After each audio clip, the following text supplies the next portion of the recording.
nothing.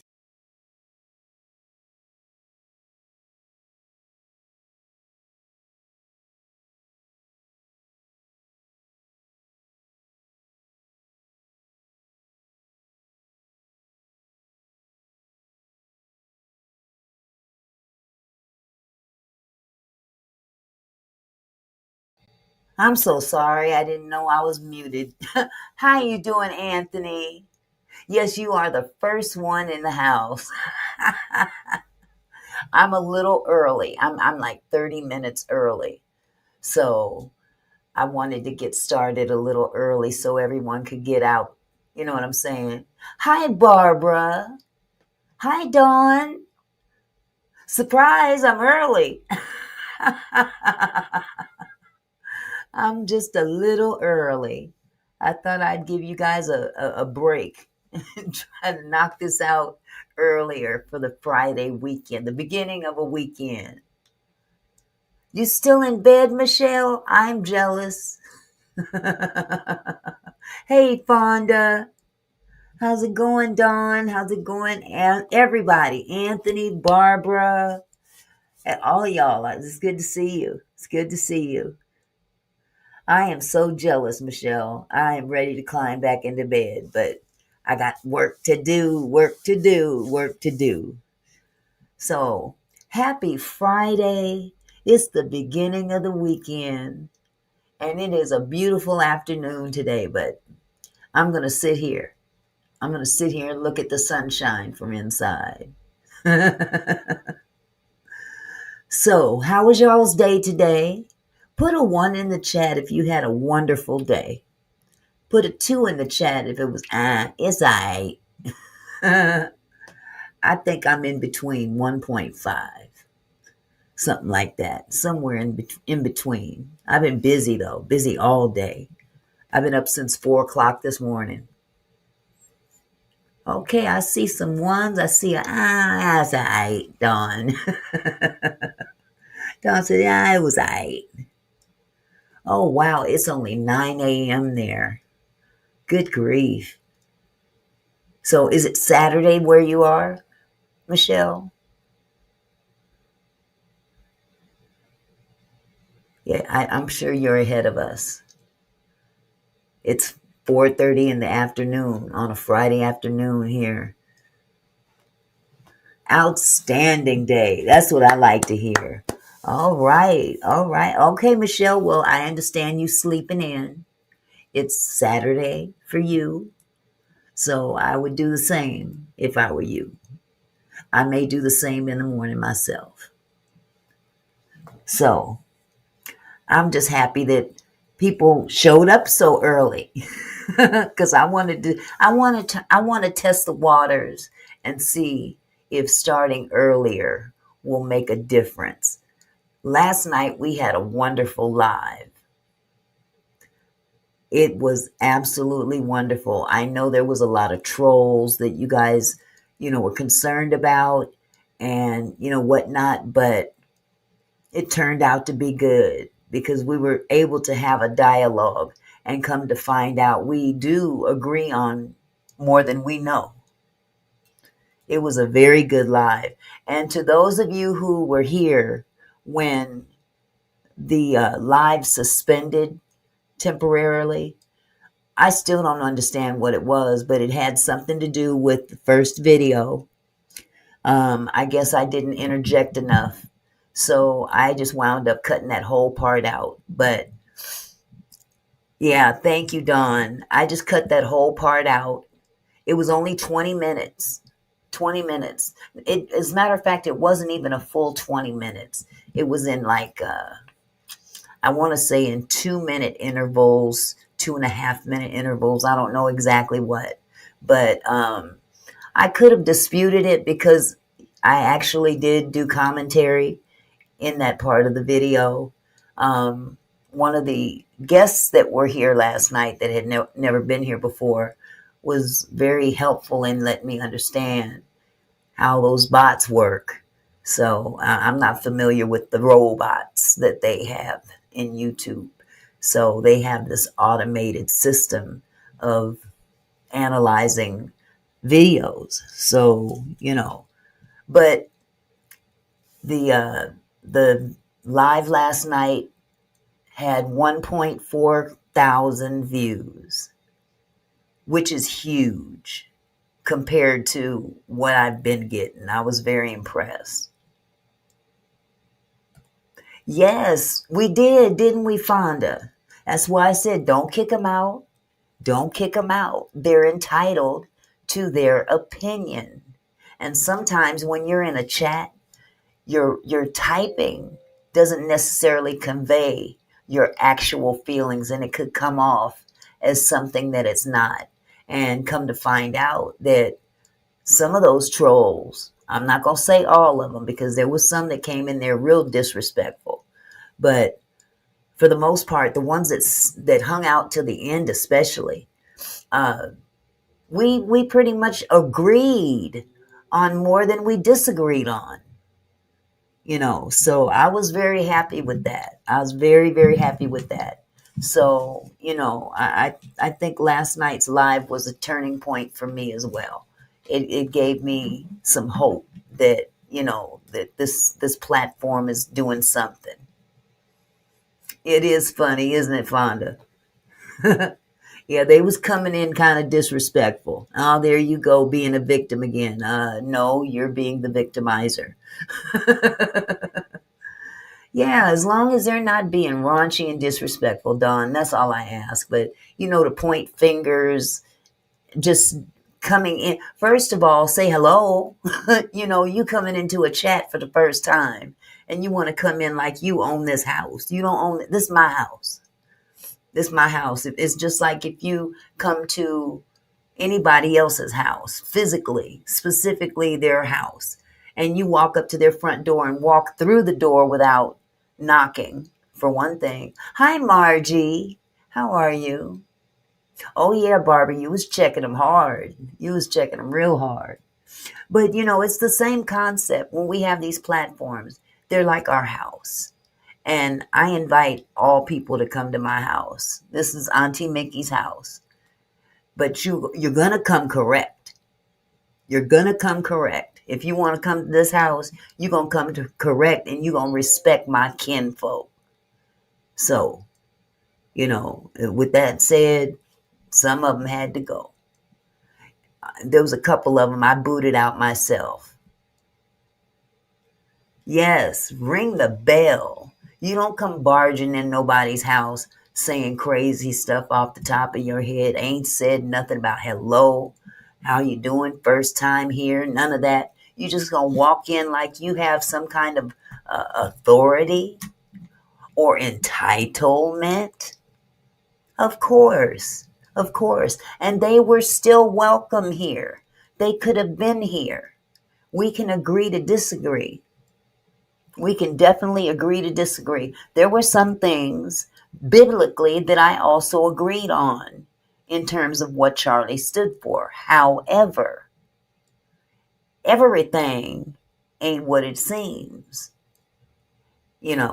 Anybody that says that the Civil Rights Act of 1964, 60, what was it, 64, 65 was a mistake, how do you even,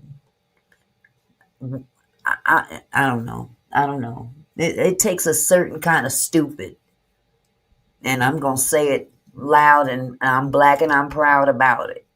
That's a certain kind of stupid. How you doing, magnificent love? How are you? Good to see you, my love. I'm doing great. I hope you're doing well as well. So, yeah, yesterday was pretty good. I'm looking forward to today, too, because it's going to definitely be controversial.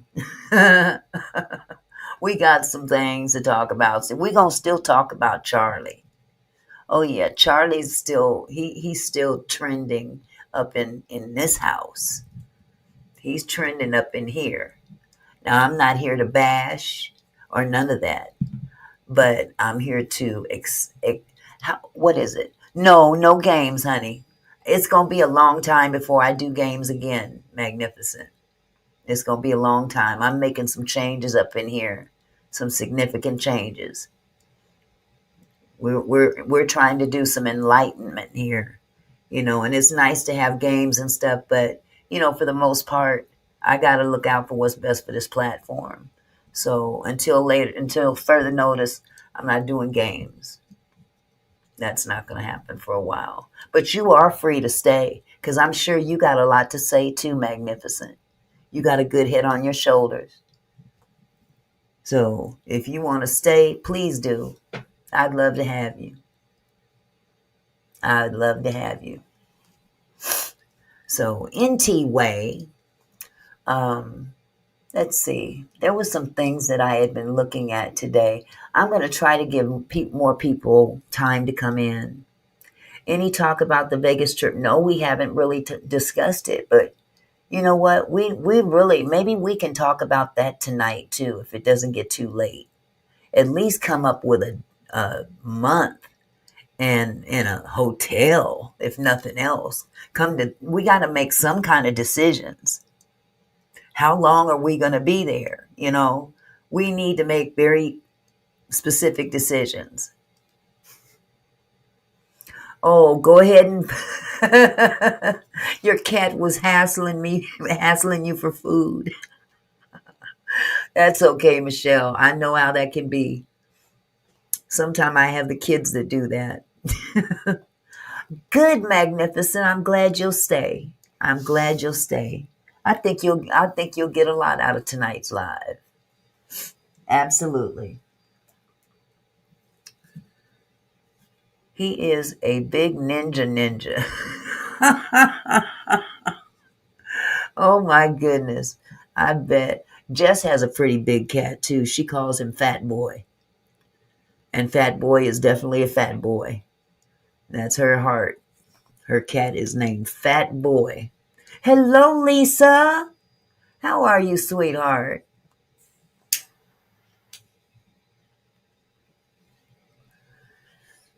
Yes. Okay, Fonda. The cat is huge. The cat is huge, and he be laying around like chilling, like, yeah, what's up? What's up? What you looking at me for? Go fill my dish up, please. Okay, Margie. Margie said my kitten's name is Chloe Chanel, and she is definitely a diva. Oh yeah, them diva cats. I know about them diva cats. But you know what? I don't mind cats, but I'm a dog lover. I love the dogs. Hi, Camille. How's it going, my love? I am definitely a dog lover. Now, I don't like all dogs. I don't like them little rat dogs, them little tiny dogs that you trip over them and fall and you break your hip. Them little dogs that you don't see by your feet. Them dogs. But I grew up with dogs in the house. I had a cat too. My grandfather had a cat. They named her. It was a girl cat. You have a pug, Lisa? The ones with the smashed in face? Is that what a pug is? See, I don't know the names of all of them. I like the pug that was in. If this is the same. Hey, Jess. I was just talking about Fat Boy. Oh, Beagle Pug mix. That must be interesting. TGIF, my love. Girl, listen, I was just talking about Fat Boy. Because Michelle said her cat was hassling her about food, so she missed the chat. She missed the live.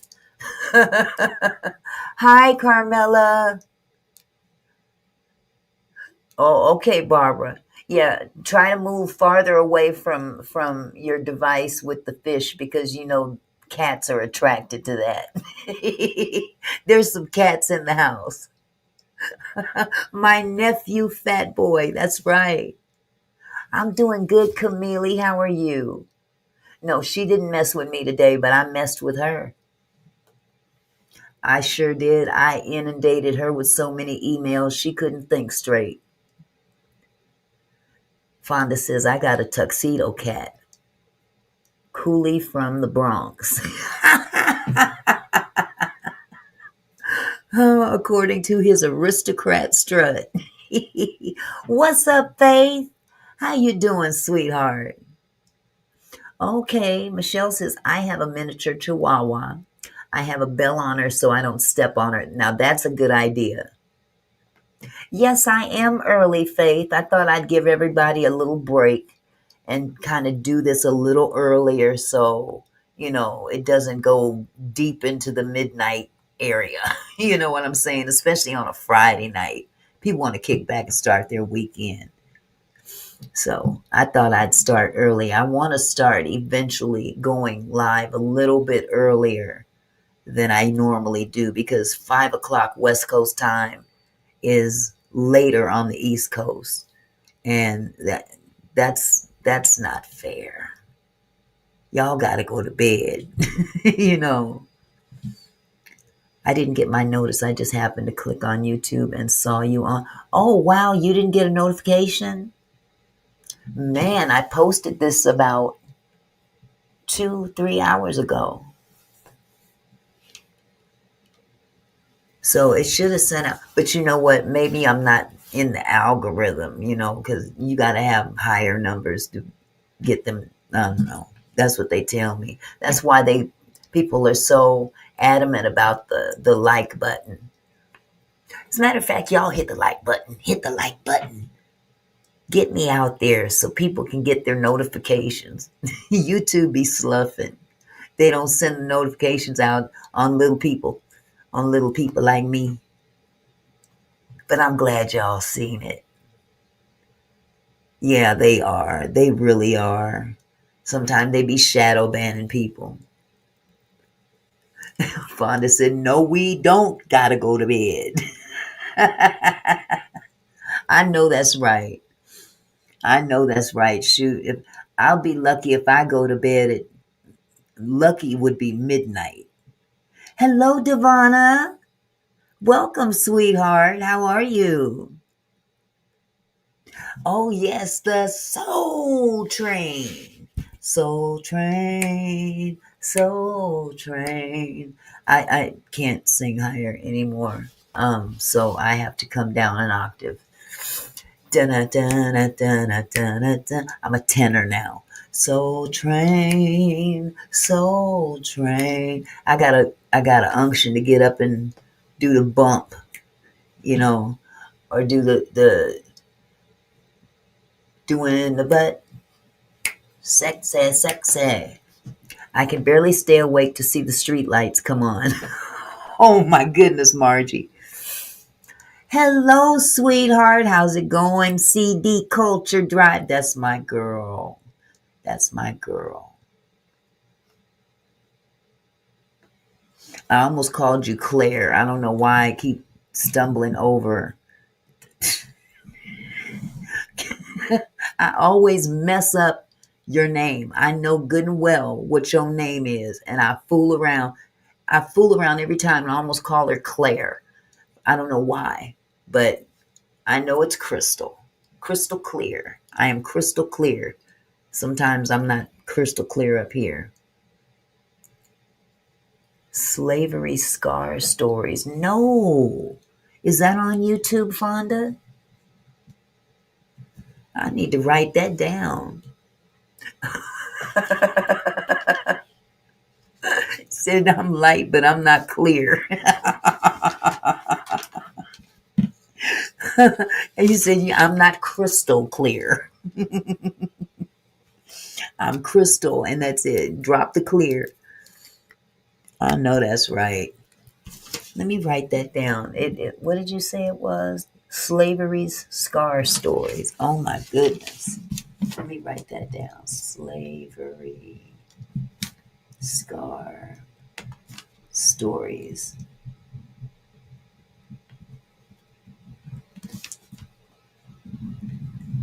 And I'm not even going to ask you what it's about. The title is very self-explanatory. Yeah, I look forward to checking that out.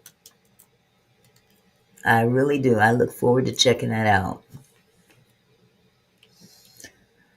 But in between watching the baby, getting up to compliance for the state, and trying to put a show together tonight or this afternoon, I'm exhausted. I'm exhausted. Hubby wasn't here. He had to do a funeral today, so I was here alone and I had to do it all. So it was exhausting. It's good. 200 to 400 years of lost stories that we never heard. Wow.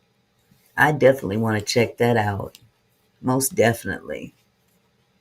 It's definitely something that our youth need to hear more of, because it seems that the story of our culture, our forefathers, is being watered down as time goes on and kind of going away like a mist. And we can't let that happen. We can't.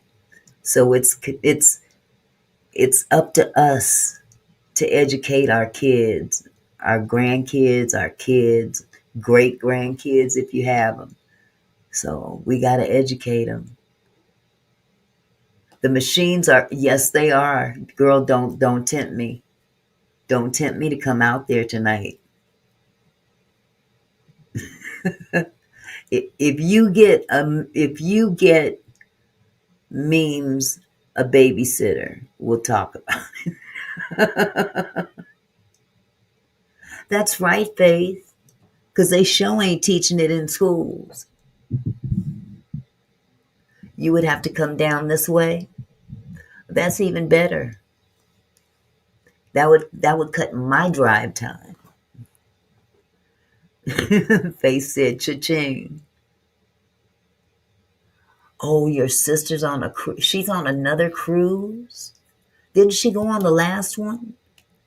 Y'all is some cruising sisters. I tell you the truth. Pack me in one of your suitcases next time. Without you. The nerve.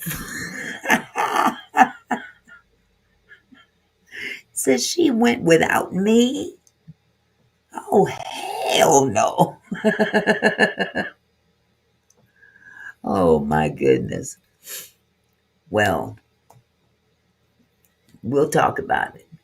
Because if you do, the nerve of that heifer. The nerve of her. That's right, Michelle. That's right. That's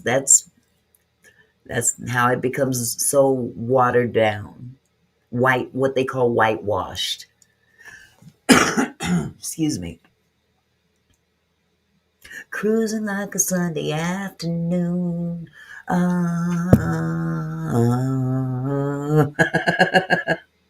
Now she's cruising. Oh my goodness. I'm ready to get up out of here and go somewhere though. So we do need to talk about Vegas. We need to get some things nailed down tonight for sure. What month we gonna go in at least, what hotel we want to stay in, what days of the week. We don't have to necessarily come down with a definite date, but let's just get some things in play that we have to work with. Because sometimes just the specific days of the week is something hard to nail down for a group of people, that's conducive to everybody's schedule. So let's do that. Even if we can just nail down 3 things and get those out of the way, we can call that an accomplishment. One step closer to getting it done. Oh my goodness. You know what? I need to grab me a Tylenol though real quick. You know what? I forgot my music too. I gotta go take care of the famine march. Okay, so I think we were talking about April, right? Were we talking about April? April or May? I don't remember.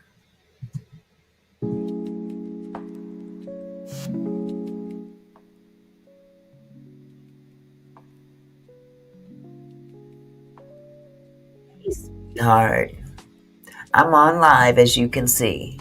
So you come on in. Oh, I got to go unlock the door too, you guys. Hold on. I'll be right back.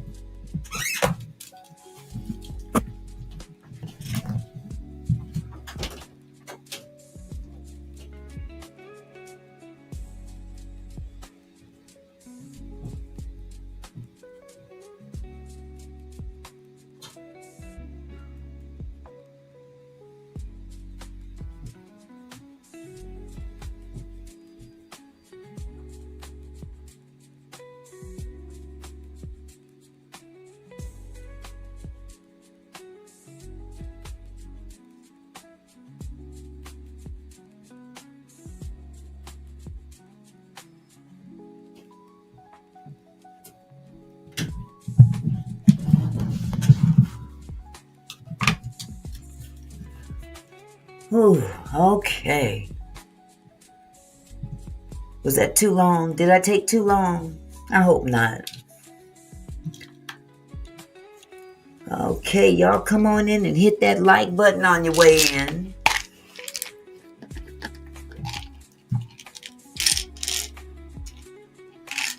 If tonight is anything like last night, we better prepare ourselves for an onslaught of people. Because I put a lot of hashtags in this description. And I'm sure it's going to draw some attention. Girl, listen, Faith. I thought I got away with it. Oh, that's why I'm popping Tylenol. Oh, wee.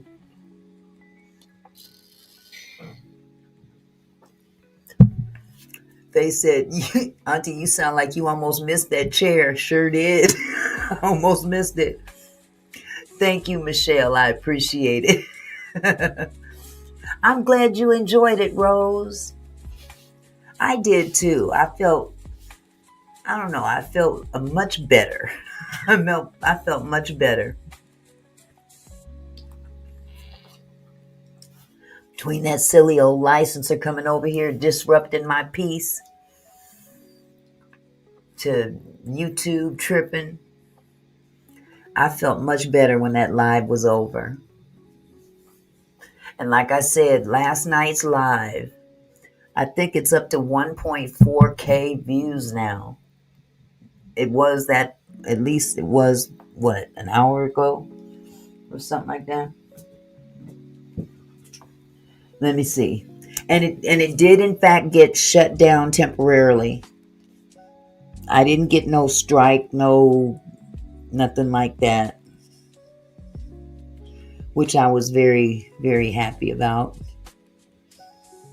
And they weren't really specific about the copyright issue. Oh, my chest is clear now, Faith. But man, I got, if you think that licensor thought she had me down, she down now. I inundated her with so much information. It's going to take her quite a while to get through it. Because you know how they pile a whole lot of little stuff on you? Think you can't handle it. No, it's too much. It's too much. Is it 1.4K, Dawn? Wow, I'm impressed. And it's monetized. All but like maybe 18 to 20 minutes of that video. But they only shut it down for like 5 minutes. So maybe I miscalculated. Either way it goes, it really boosted my spirits. I ain't gonna lie.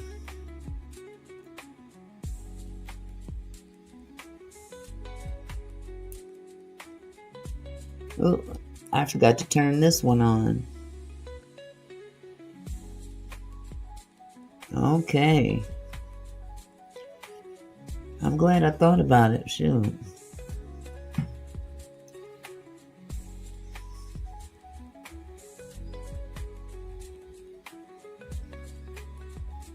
And just to let y'all know, you guys might have seen a new video.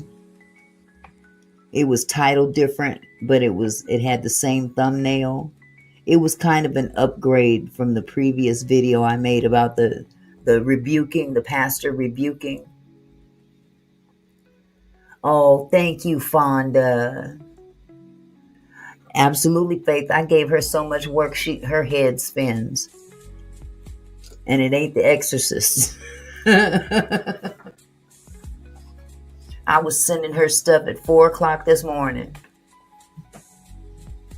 Thank you so much, Rose. I appreciate it. Thank you so much for the compliment.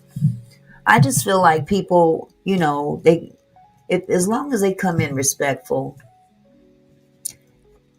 I may not understand what their trip is, but after getting an understanding from them, because sometimes all it takes is just asking questions. Ask the right questions. Oh, I'm glad I found my fan.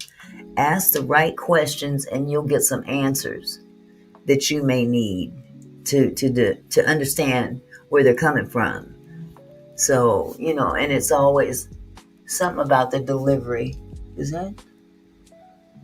Nope, that's not him. I thought it was my husband, but it's not. Oh, wait.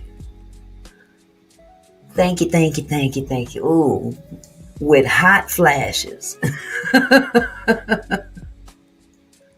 But yeah, I spent a lot of time between working and looking for something to bring to you guys. What's up, Q-Rock? How are you, sweetheart? He said, don't worry, be happy. It is definitely Friday. Praise the Lord. Ooh, praise the Lord. Praise the Lord. Praise the Lord. Huh? But I put a lot of work into what I do because I don't want to shortchange anybody. Oh my goodness, are your summers dreadful there, Michelle?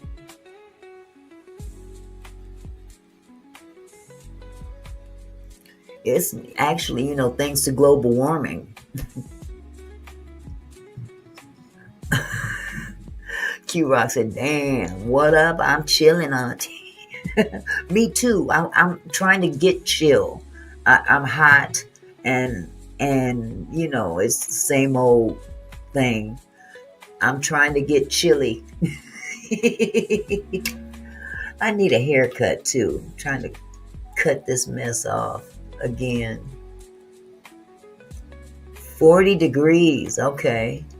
Now, I'm not familiar with the difference between Celsius and Fahrenheit. So what would 40 degrees Celsius be in Fahrenheit, Michelle? I didn't get that far in school.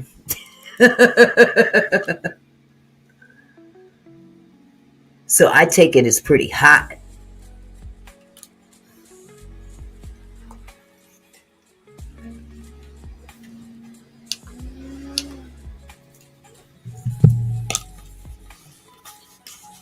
Oh my God, 104. That's like Vegas and Arizona. And some parts of the East Coast, the South. I mean, ooh, that's hot. But I'm down for hot. 104 degrees. Wow. I think I could handle that as long as I can go in somewhere where there's some air conditioning. I'd probably stay there a lot. Out here, 102, cheapers. I think it was, 70 today here. You guys probably saying, oh, that sounds cold. That's warm here. But I was looking for material to bring to you guys for a good show. And I think I started doing it last night. Be in the air.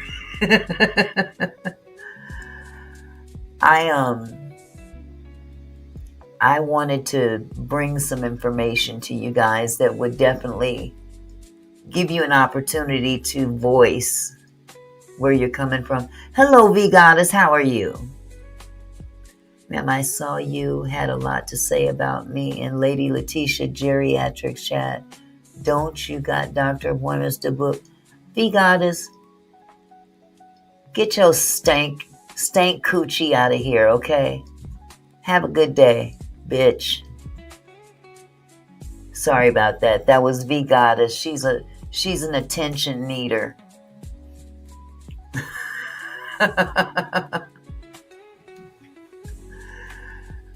If you ever see this V Goddess person swarming around here on YouTube, just disregard her. She's an attention whore. Not sure what her purpose is on YouTube. She doesn't have a platform, to my knowledge. Who knows? If she does, it's probably redundant.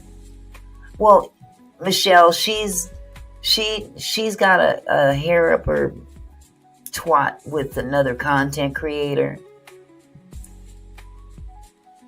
And she's on here just trying to stir up, her stank coochie.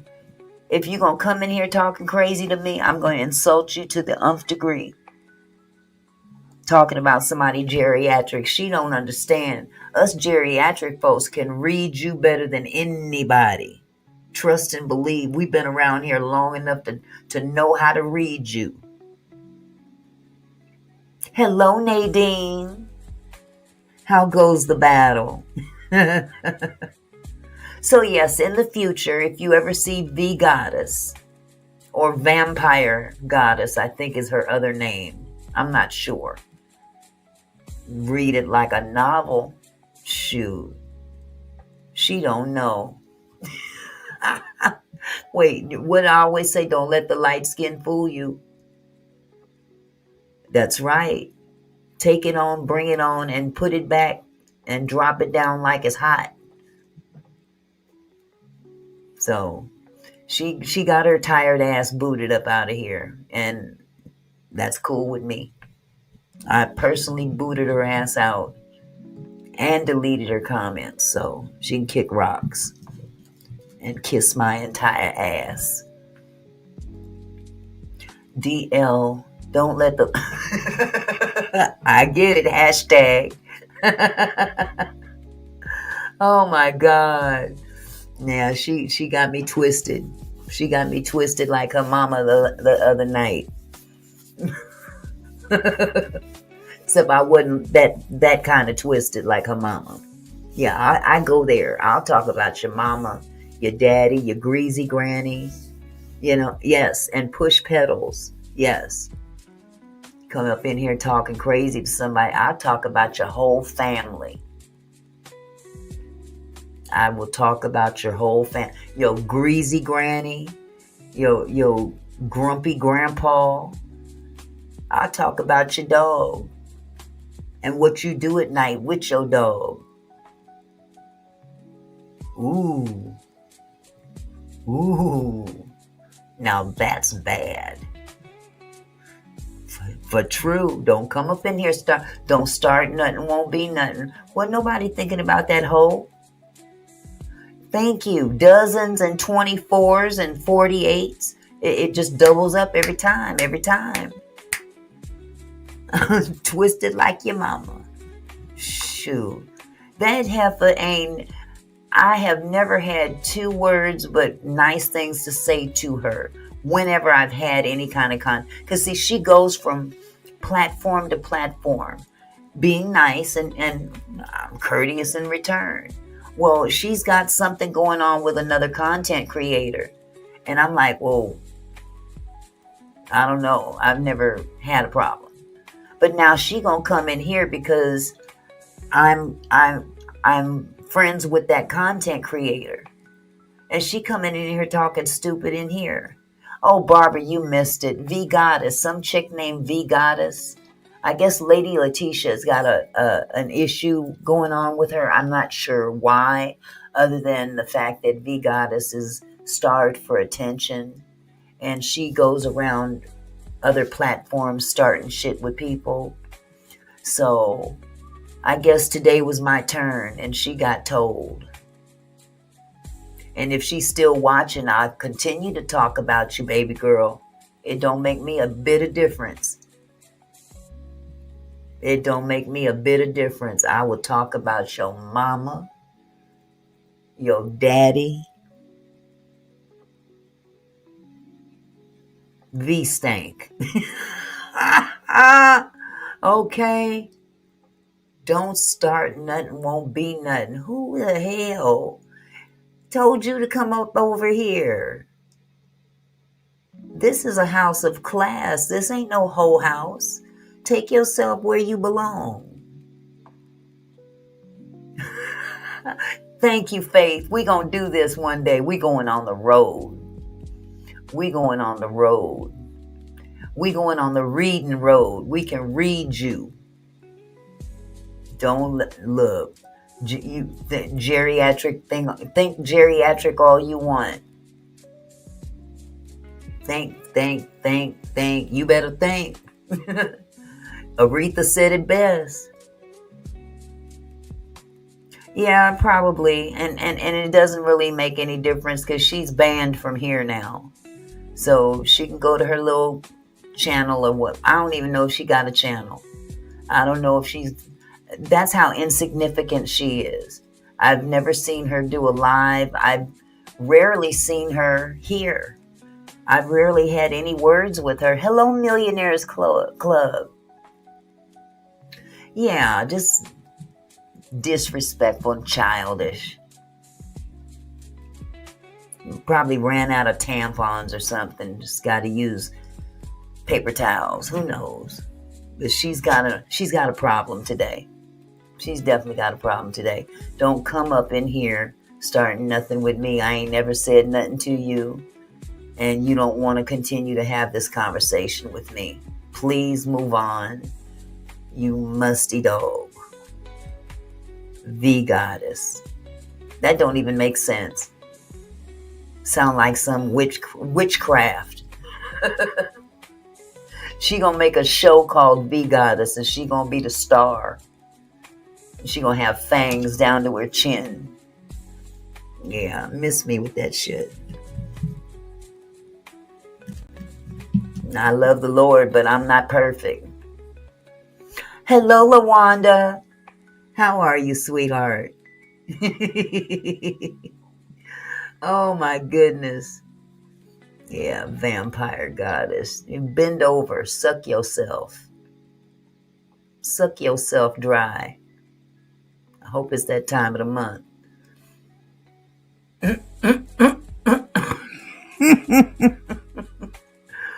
Woo! Paper towels, Faith. Paper towels. You know, that's what broke people do. Broke-minded people. It ain't got to be about money all the time. If you got a broke mentality or broken, I'll put it like that. So I ain't gonna let that heifer derail this show. We got a lot of real significant things to talk about beside an attention whore. So, but what I wanted to tell you guys about before I started the live, I just happened to catch a content creator. Thank you, Q-Rock. Okay, she's hurt. She's hurt like a kicked dog. She's hurt like a kicked dog. I want you guys to check out a content creator. Oh yeah, she's dirty, Barbara. I mean, I've heard a couple things here and there, but I've never really talked about it because it's none of my business. I've never done anything to her. She's never really done anything to me. She's always been courteous to me and I've been courteous to her, but for some reason, she come in here salty this afternoon and she's seen the other side of me. And then I banned her. So let's get back to something interesting. There is a content creator by the name of, let me see. The behavioral arts. If you could write this down, the name of the channel is called The Behavioral, Behavioral, Arts, Arts.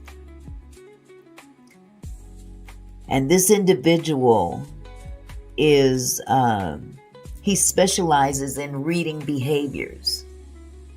This is his specialty. So he was talking about the footage of the young man that's in jail now, accused of unaliving Charlie Kirk. As a matter of fact, I'll be showing y'all that video tonight. He appeared in court for the first time. So, but I encourage you guys to go to his channel later, not now, but later. And he's got he pointed some things out he pointed something out very amazing. And it actually, yes, the one that read Tyler, yes. Barbara, did you see that? They mad, Fonda. Them bitches is mad.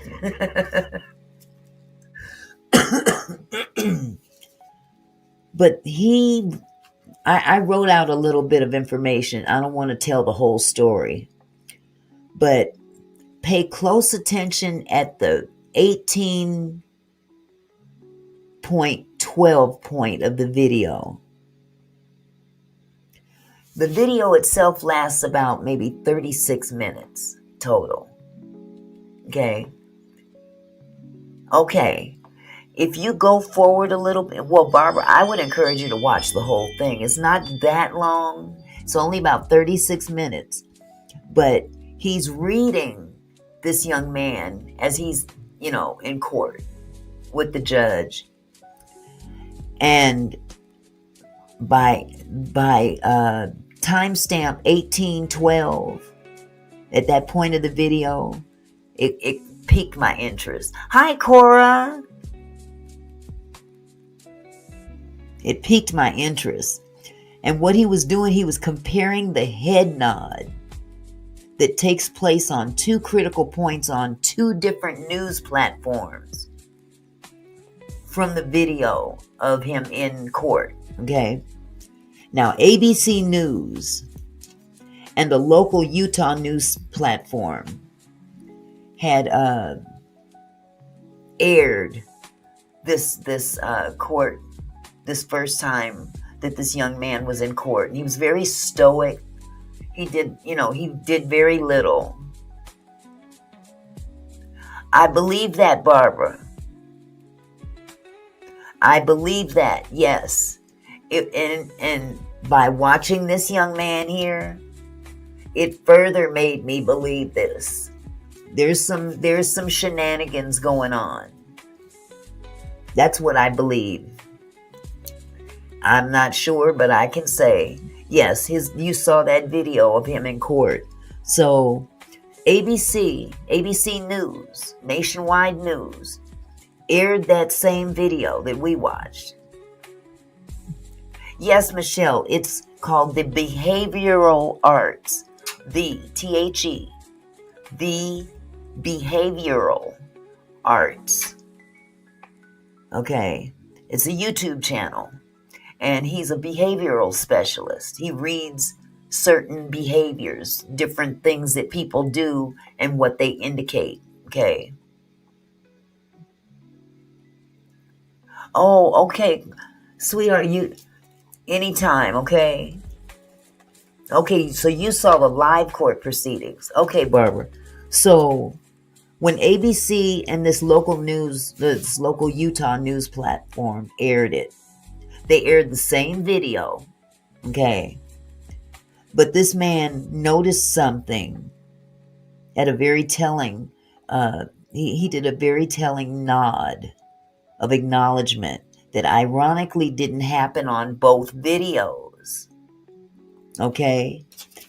And this may sound really insignificant, but what he did was he ran both of those videos synced up to each other, and they were played out exactly the same, okay, until it got to a specific point in the video where the nod that you see on the ABC station happened when the judge read what Tyler's actions were and why, talking about his political expression and motive.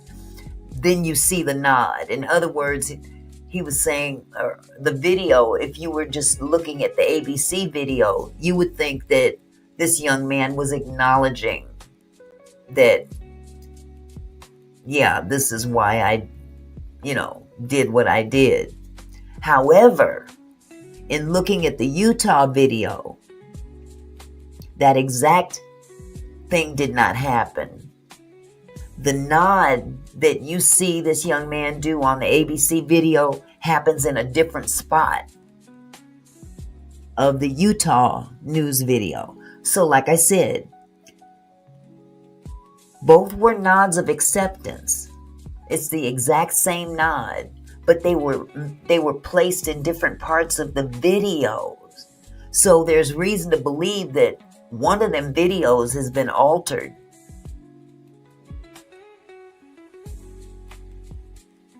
Oh, wow.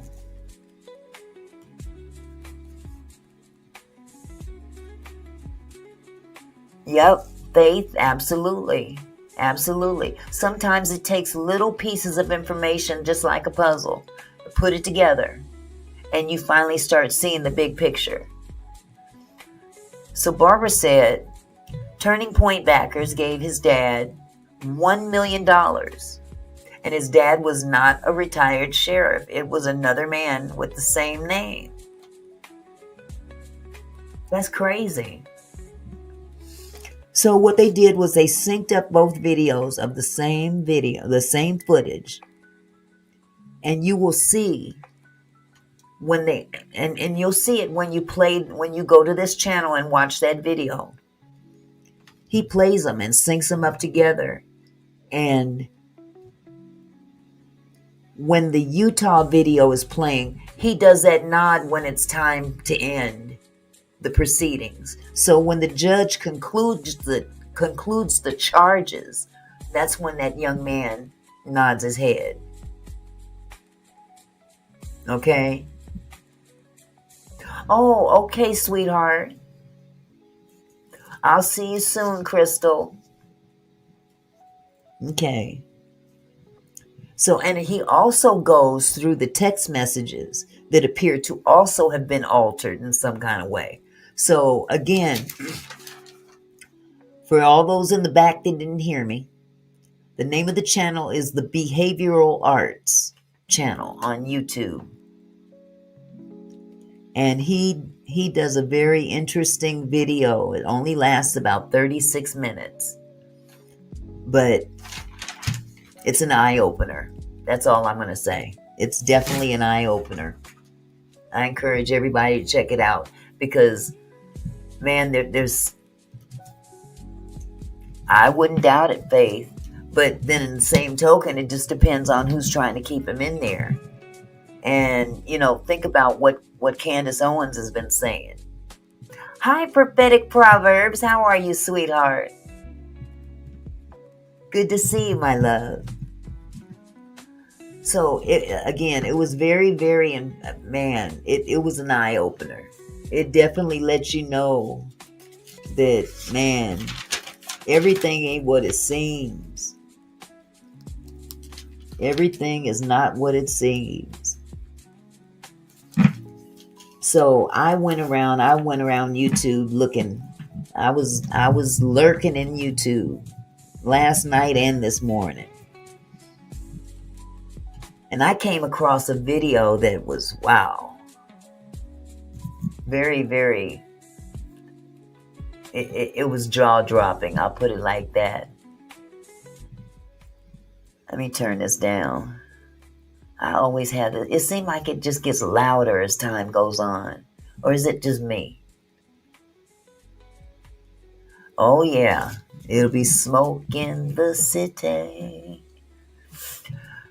Um, there's another channel called Chronicles of Blacks on YouTube, and I happened to come across their video, and I watched this video. So we're gonna watch it together. Again, it's not a very long video, but it's definitely eye-opening. Um, it's a Caucasian woman who basically shocks the MAGA movement after speaking the truth about Charlie Kirk. At least her interpretation of the proof, the truth. So, without further ado, I'm gonna go ahead. We've been doing this almost an hour. We got 35 people in the chat. Uh-oh, almost copied instead of shared. I'm gonna go ahead and play this video. I hope I do this right. I got a lot of videos up on the screen. Hold on a minute.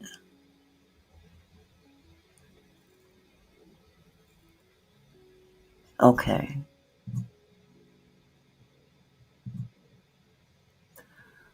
Okay, let me move over here.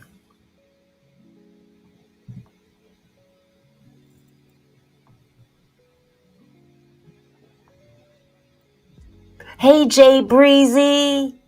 How you doing? Hey, real one. How are you guys? What is happening in the house? It's so good to see y'all. Welcome. Okay, V Goddess, come on now. Thank you, V Goddess. If you're going to come in here, you're going to be respectful, okay? That shit you pulled off just a few minutes ago, that was not cool at all. I don't want to like to read people, but come on now.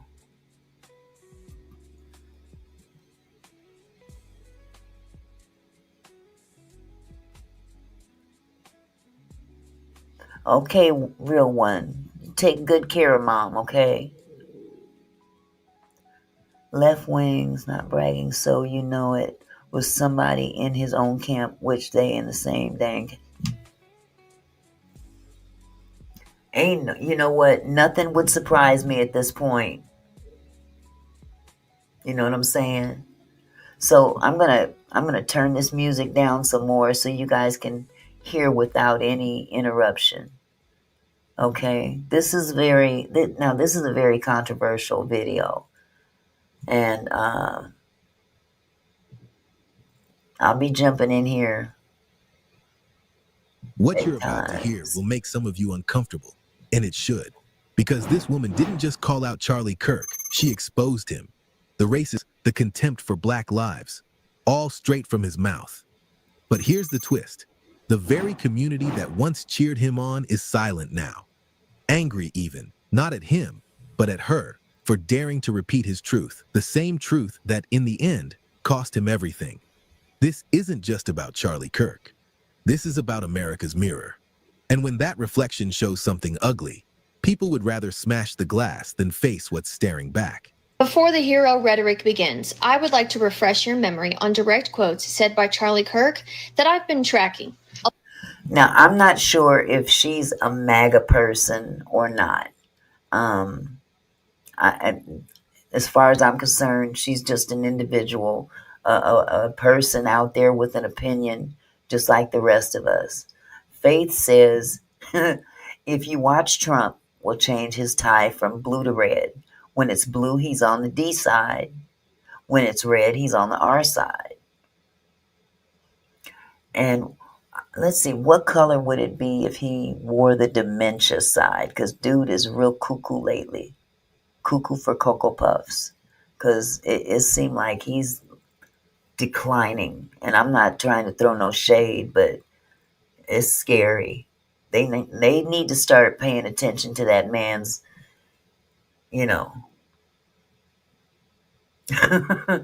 real estate on the Gaza Strip. Oh my goodness. Okay. along with other people. Specifically, when he spoke on gun violence in the Second Amendment. Having an armed citizenry comes with a price, and that is part of liberty. I think it's worth to have a cost of, unfortunately, some gun deaths every single year so that we can have the Second Amendment to protect our other God given rights. That is a prudent deal. It is rational. Okay, so let's get this right. Did she just say that he said that we should have? Let me back this up a minute.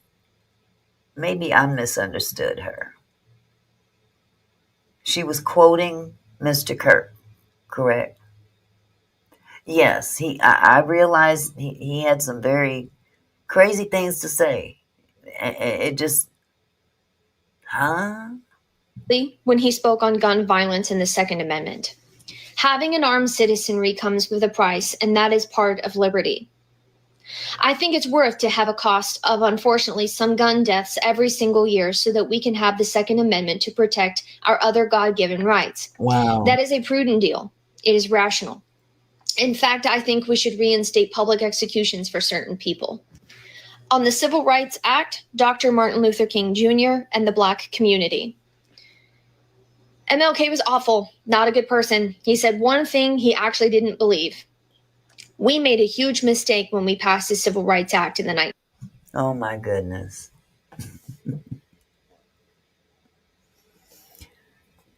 He said that, huh?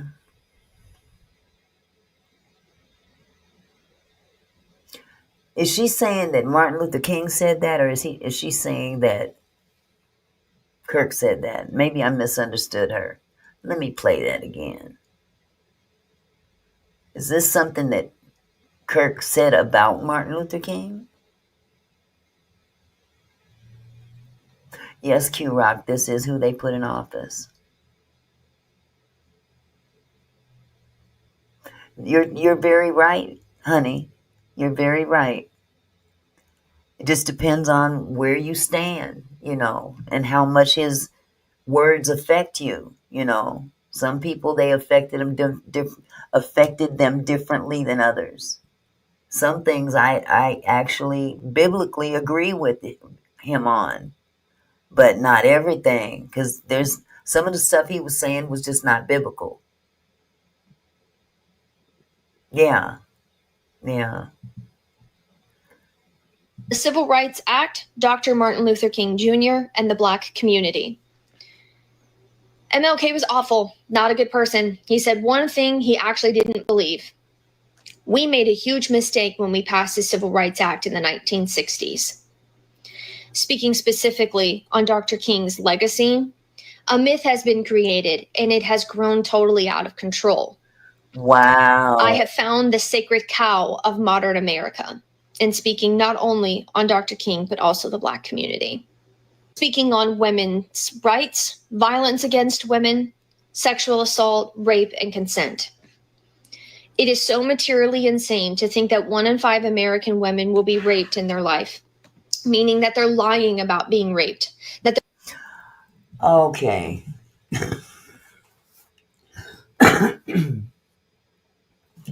Okay. So he also felt that many women. Hi, Retretta. How are you, sweetheart?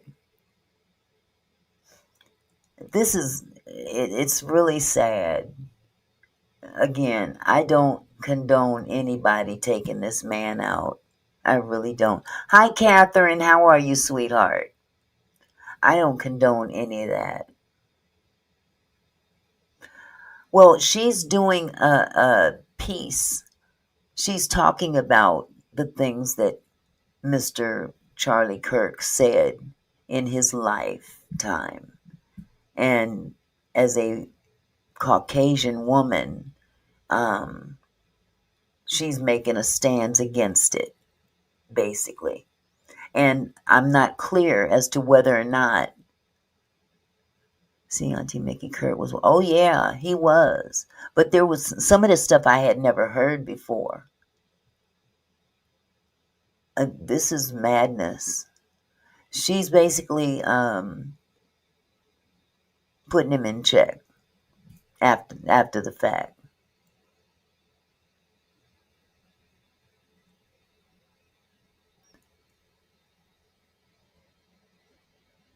Absolutely. That's true, Faith. Your screen is blurry, Q-Rock? Oh, Lord. That's crazy. Yeah, last night, for those of you who weren't here last night, YouTube suddenly shut my live down. Boom, out of the blue. I was doing commentary on a video. The video that I was showing was 4 different pastors preaching about the life of Charlie Kirk. Okay. And now people are also getting fired from their jobs for speaking out about they're not, they don't agree with what this man stood for in some cases. And it's okay to agree to disagree, but you don't step on people's rights for freedom of speech. We gave him his rights for freedom of speech, but it seems as though now that he's gone, look at Jimmy Kimmel. This is where it seems like it's going. It's like they're trying to take away our freedom of speech, and once you lose that, everything else is like a domino. Exactly, Fonda. I agree with you. And after Jimmy, who's next? Wow, Q Rock. What you might want to do, sweetheart, is exit and come back into the live. Go ahead and exit and come back in.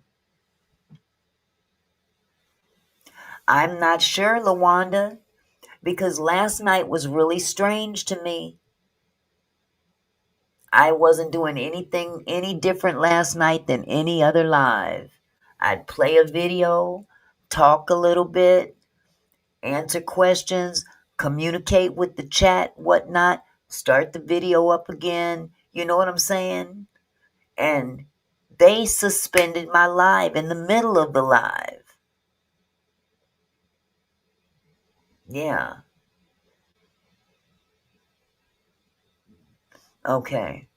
Well, I'm gonna get through her because she's pretty much laying it down. She's really laying it down. That's right, Faith. That's true. I'm starting to believe that too, Q-Rock. They're lying about being sexually assaulted, like a fraternity guy and a sorority girl hooking up. There's a lot of gray, murky area there. Charlie, I don't wish any ill will on you ever. I'm not happy of what happened to you today. This is only but the tip of the iceberg of some of the things that you've said. The fact that you're proud of that, I really hope this brush with mortality does for you what it did for me. In April of 2020, I almost lost my life in the line of duty as a police officer. And we can talk all we want about we can be ready to meet our maker, that whenever it's my time, I'm ready to go. But the moment you realize how fragile your life is and you really are the one being rolled into a trauma room and you're not sure you're going to make it, or even if you do come out of it, you're not really sure if you're going to recover fully, if ever your life will ever be the same. And when your life flashes before your eyes, I wish this for you. I hope that this instance radically changes your life for the better the way it did mine. So what she's saying is she used to be a cop, and she almost lost her life in the line of duty, and her life flashed in front of her eyes, and she's hoping that he gets some clarity in life, the way she did when she was, now. I honestly am starting to believe, Faith, that that's what's happening. Because I hear tell there is the government apparently has threatened to put people in social media platforms all over YouTube, TikTok, Rumble, all these different YouTube social media platforms, and they are literally wandering the YouTube streets, wandering the Facebook streets, wandering all over the place, looking for people that are speaking against them, against him. Okay? I believe that too, Lawanda. They've been doing that, but right now, they are on some high alert shit right now. Because that stuff that happened last night, that has never, ever happened before. And it was specifically the video of the 4 pastors that were preaching. So they went on and once I trimmed that area out of my video, they remonetized it. It's crazy. And this channel is not that huge. That's the thing about it. Have they been doing that to other people much bigger than me? It's crazy. Well, I tell you the truth. It's crazy. That's all I can say. It's really crazy. Uh-oh, what did I just do? Oh my goodness, what did I just do? I think I just skipped ahead on her. I don't want to do that. I think we should reinstate public executions for certain people. Oh, let me back up. Having an armed citizenry comes with a price, and that is part of liberty. I think it's worth to have a cost of, unfortunately, some gun deaths every single year so that we can have the Second Amendment to protect our other God-given rights. Okay. That is a prudent deal. It is rational.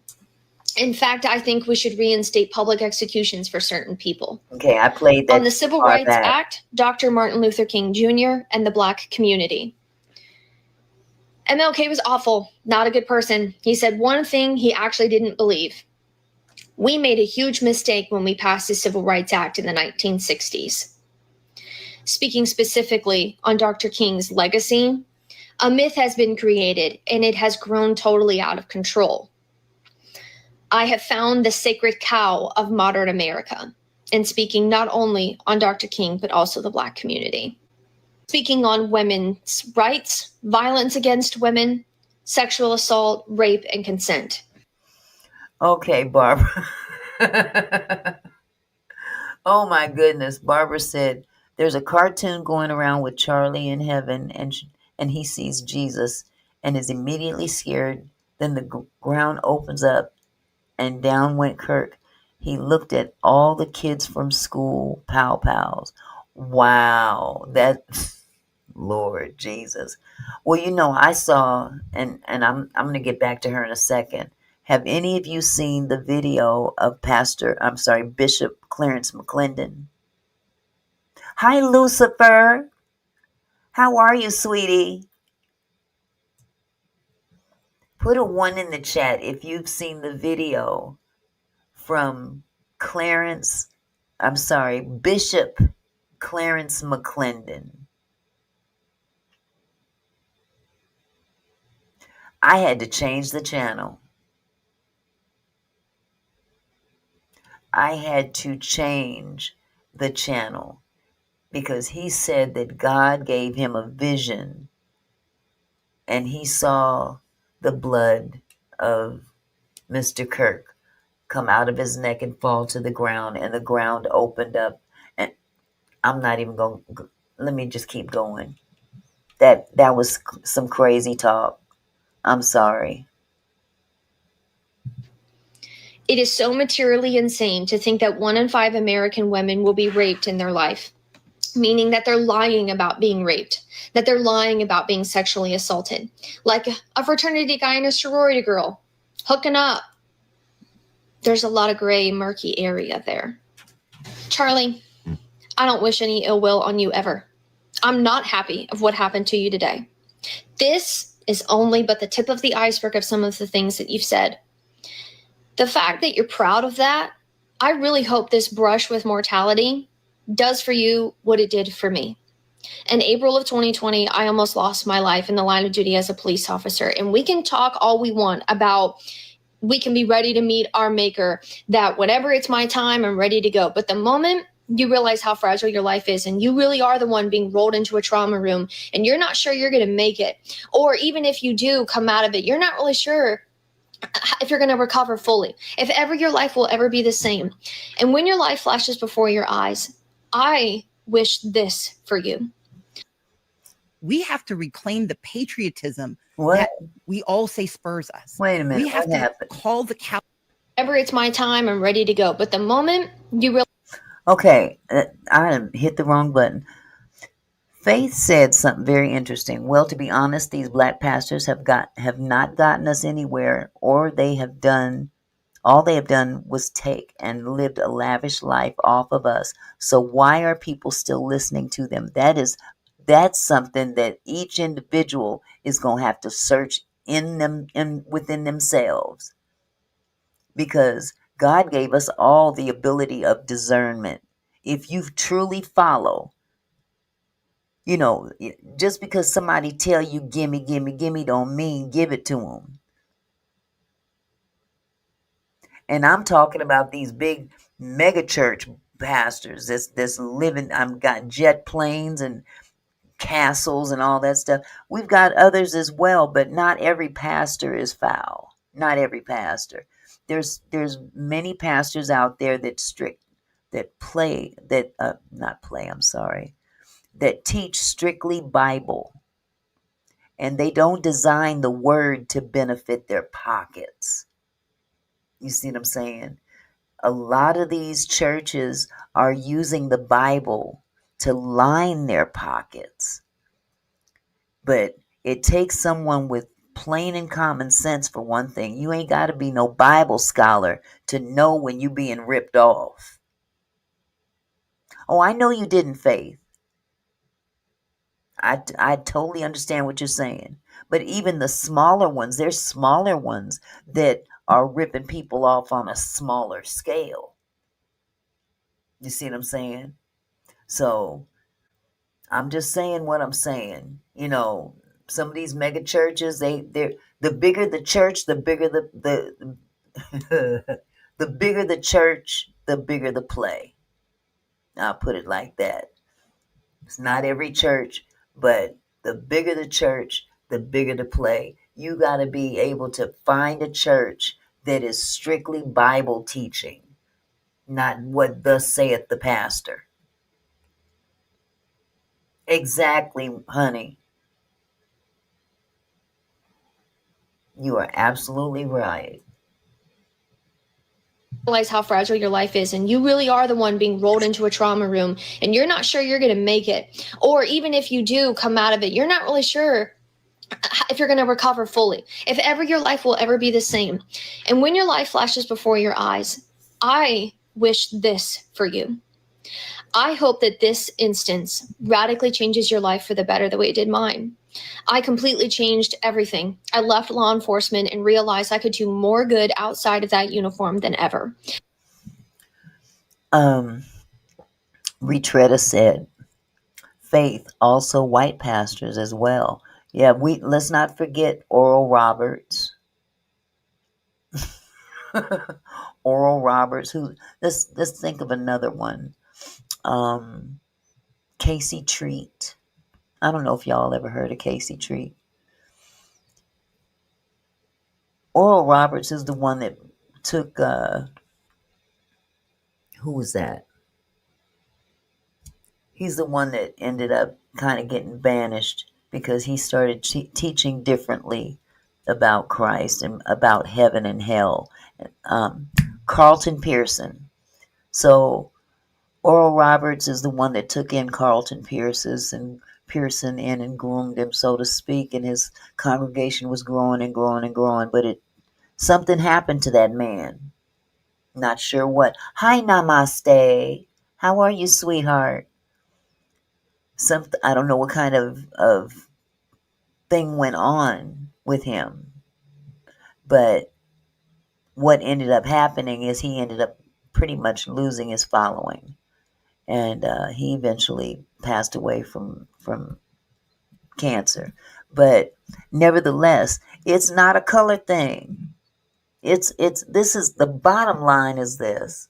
With everything that we're dealing with, while we're Jimmy Swaggart, thank you, Q Rock. Swaggart too. Swaggart too. Going to the Met.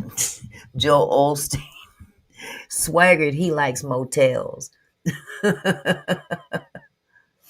I mean, it's crazy. It's really crazy. But see, we've got a thing about we've been so I don't even know what word, polarized on one issue here, one issue there. But the bottom line is good and evil. Exactly, Retretta. He sure did. They put him out. Ta-ta. Oh, yeah, I remember Billy Graham. I sure do. So some of these black pastors learned it from white pastors as well. Now, I'm not trying to point no blame on nobody, because this, at the end of the day, it's all about, God don't care about the color. It's about good and evil. Good and evil. The two cannot dwell together. Let me go back to her. I realized how incestuous their relationship is with racism, sexism, and violence against minority groups, and creating laws that not only ostracize, marginalize, but cause the most incredible harm against people who don't deserve it. And all it does is fuel a system that was built on genocide, built on destroying the lives of people that don't have the same skin color as you and me. Because listen here, bub, you and I can't control that our skin color is what it is. We can't control the privilege that we were born into. But wouldn't it be incredible if you used it for good instead of saying stuff like this? I've been keeping track slowly, day after day, because just remember, the Nuremberg trials were unsuccessful because people didn't write stuff down, didn't write names. Mm-hmm. Not only is yours on a list, but when there is a reckoning in this country, when somehow good wins over evil, and evil is in court, and evil is displayed for all to see, and evil has lost, what side of history do you want to be on? Do you really want to spend the rest of your life locked up in solitary, or even worse, in maximum, with a whole group of people who will remember this, who also have access to social media, who watch everything that you say? Yeah, that part. See,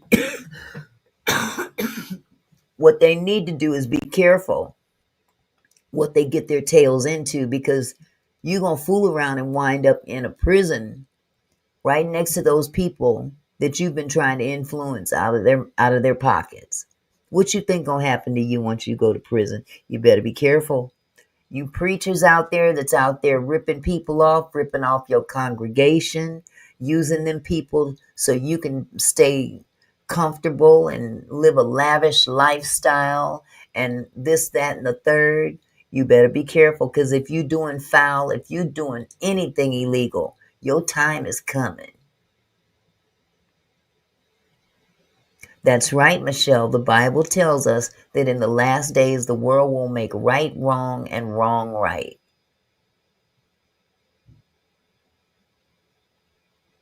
Absolutely, Faith. Absolutely. And they're keeping notes. Do you really think that saying the things you're saying is going to actually do any good? You can have really firm stances based on your upbringing, your culture, your background, everything that has made you who you are today.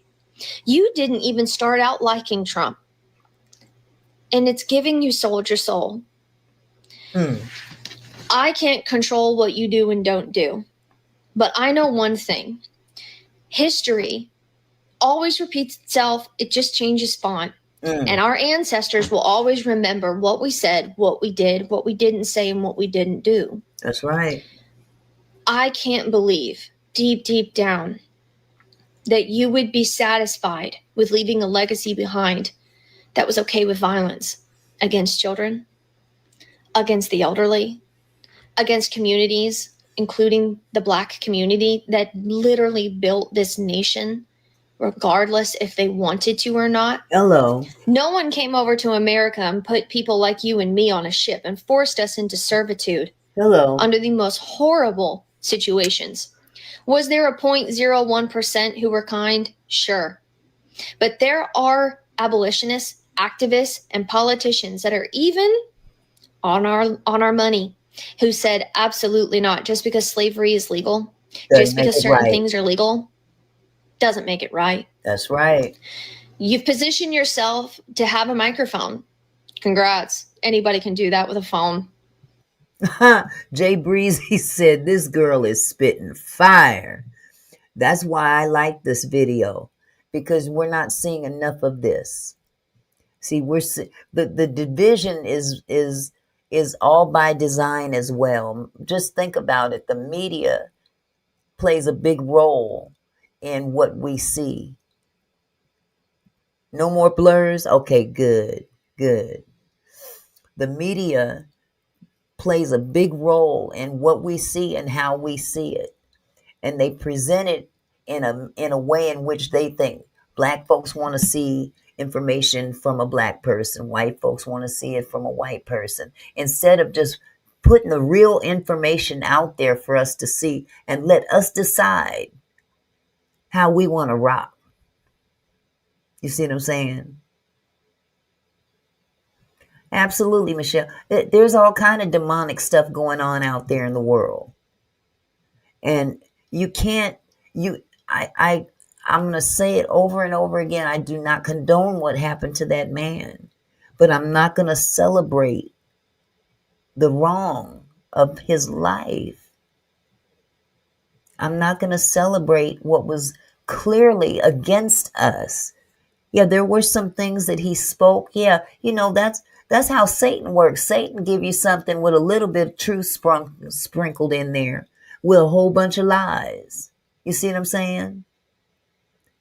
They'll have you ignore the fake because of the truth that you want to hear, depending on what you want to hear. That's how he operates. Anybody can do it even without a phone. You've mocked everyone who's paved the path for you to have what you have today. It's disgusting. You can't even have an adult conversation without screaming at people, without interrupting them. You have no ability to effectively communicate with anyone around you unless they agree with you. That screams how immature you are. Not even immature. It screams that you are fearful that someone else might actually teach you something. A leader doesn't have to say that they're a leader. A leader doesn't have to demand that the room listen to them. A leader doesn't have to do anything other than walk into a room and they have a presence. That's right. They have a presence that helps calm, that brings clarity, that moves people forward into blessings, into magnanimous positivity. Now, this young lady is spitting the truth right here. And you don't have to have no doctorate degree. You don't have to have no theology degree. You don't have to have a master's, a PhD, a MD, a UD, IUD, none of them Ds. Okay? She's spitting the truth, and she doesn't have to have any kind of credentials to speak the truth. That means what? That means us as well. We don't have to go to theology school to know what's right and wrong. We can study to show ourselves approved. Isn't that what the Bible told us to do? Study to show thyself approved. Because when you listen to other people, when you really sit there and put all of your mindset into what somebody else is telling you and following them like a sheep, That's where you can be deceived. Have a mind of your own. It's okay to be taught, but not everything that is taught to you is necessarily, I know, IUD. I was talking about all kind of D's. IUD, UED, EDU, all them D's. But the bottom line is that we have to have plain and common sense and a desire to learn what's right and what's wrong, how to siphon out the dirt. Siphon out the dirt. It's just like putting a filter under a faucet and letting that water flow through that filter to filter out anything that shouldn't be consumed. You have to filter out the filth, because there's a lot of hatred and filth being spewed out there, cloaked to be correct, cloaked to be of God. And ain't nobody on this earth gonna be able to tell me or convince me that God is in anything that spits the narrative that black people are beneath anybody. You can't convince me of that lie. Hi, Trinity Love. How are you? Welcome this afternoon, sweetheart. So I just encourage people to, do what the Bible says. Study to show thyself approved. Study to show thyself approved. We've been taught some things, and sometimes we need to reprogram some of the things that we were taught. But one thing is for sure, the church ain't supposed to be about pimping. Yes. And that's not of God. That's not of God. I don't care what they say. I truly can't believe deep down a gentleman that started out not being on the side of Trump. It's okay if you come out and say you were wrong. But if you double down, if you stand 10 toes down on that. The auditorium falls silent. Then Charlie Kirk's voice cuts through the air like a blade. Of course, we've pandered to the blacks. They're in every TV commercial. They get more privileges to come into society. They come into every college on preferential with lower test scores. The crowd of white college students erupts, cheering, applauding, recording on their phones. This isn't 1955 Alabama. This is 2023 America. And the man speaking isn't some backwoods segregationist hiding behind a white hood. He's Charlie Kirk, founder of Turning Point USA, conservative kingmaker, political influencer with 7 million followers, a man who built an empire by telling white America exactly what they wanted to hear about black people. But here's what they don't tell you about Charlie Kirk's rise to power. Every dollar he made, every follower he gained, every stage he commanded, it was all built on one foundation: black pain. Welcome to the channel, amazing people. I'm your host, and today we're dissecting how one man weaponized an entire race's suffering for profit. Hit that like button, share this with everyone who needs to understand this truth, and subscribe, because they definitely don't want this conversation reaching you. The year is 2012. Okay, so now we about to get a little history lesson for those that don't know the history. And it hasn't been that long ago. And it's crazy to me because we've been here to see this all unfold. It's all unfolding before our eyes. We need to remove the flesh and look at everything with a spiritual eye, and that's kind of hard to do nowadays. We need to look at things with a spiritual eye to discern what is right and what's wrong, because that's what it all boils down to in the end. What is good, what is evil. It's not necessarily about black and white. Man has made it about black and white. God don't care about color. He's concerned about good and evil. What side of the fence you gonna be on in the end? Yes, Fonda, I'm looking forward to checking that out. Slavery Scar channel. Yeah. Yes, Michelle, you're absolutely right. Learn discernment. And don't get me wrong, some of the things that are said by these other individuals, they have a lot of truth as well, but they sprinkle it with other things. And that's what causes the dissension. Bottom line, there is no superior race. We're all human. We're all human. Barack Obama is president. A young white man from suburban Chicago watches the election results with growing anxiety. His name is Charlie Kirk. He's 19 years old, college dropout, no job, no prospects. But he has something else, a burning resentment that black people are getting ahead while white people like him are being left behind. This resentment will make him rich. Kirk doesn't just start a political organization, he starts a movement. Turning Point USA. The mission? Convince young white Americans that they're the real victims of discrimination in their own country. The timing is perfect. Obama's presidency has triggered white anxiety across America. The Tea Party is rising, social media is exploding, and Charlie Kirk positions himself as the voice of white grievance for the digital age. But Kirk's genius isn't in what he says, it's in how he says it. He doesn't use racial slurs, he doesn't burn crosses, he uses statistics, charts, graphs. He wraps his racism in the language of facts and logic. And from what I understand, his statistics were fact-checked to be incorrect. Absolutely, Trinity. God is the original artist. We are his creation. He made a beautiful color palette. You got that right, partner, you got that right. He didn't make any color any more beautiful than the other. In terms of in his eyes. Who are we to decipher who's better? Who are we? Black people are only 13% of the population, he tells cheering crowds, yet they commit 55% of murders.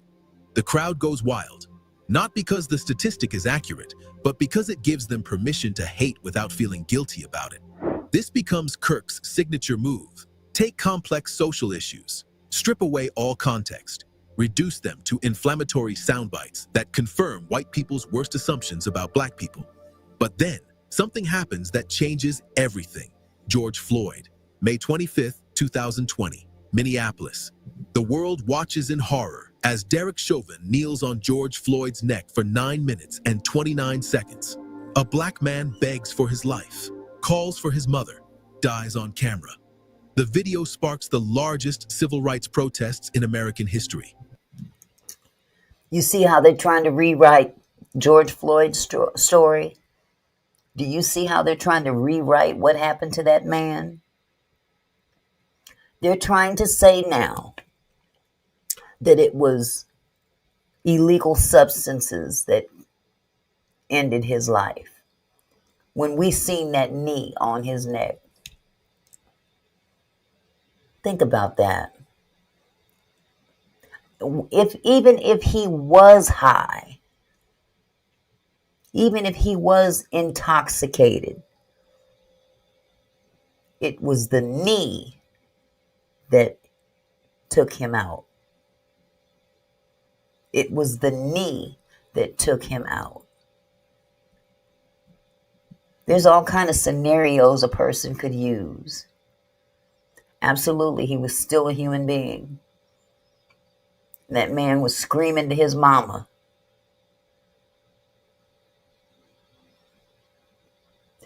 Exactly, Barbara. Oh my goodness, you said that right. All the people with big followings and reaching people to join their cults have big money backers and are assigned a gatekeeper. When the person goes against them, they die or are imprisoned. And that is so true. You got to get into the right church. Get under the right teaching if you haven't already received enough teaching. And we could never receive enough teaching. Ain't none of us that big and bad that you can't tell me nothing. I know it all. No, I don't know it all. I'm a human just like anybody else. I got flaws like anybody else. I don't know that Bible from back to forward and back again. But I do have some plain and common sense, and I know what I've learned thus far. I know what the Bible teaches us. And there's books of the Bible, of the King James Version, that are missing. Listen, we're not even going to get into that discussion tonight. Because certain Bibles were put into black hands for control purposes. Exactly, Nadine. So we need to be cognizant of what our history really is.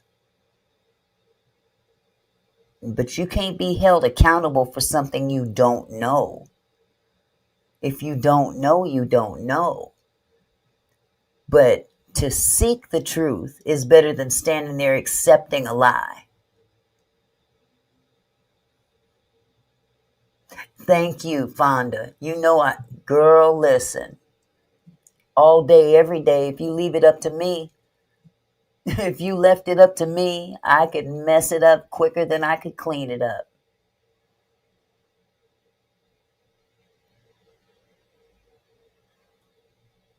Absolutely, Faith.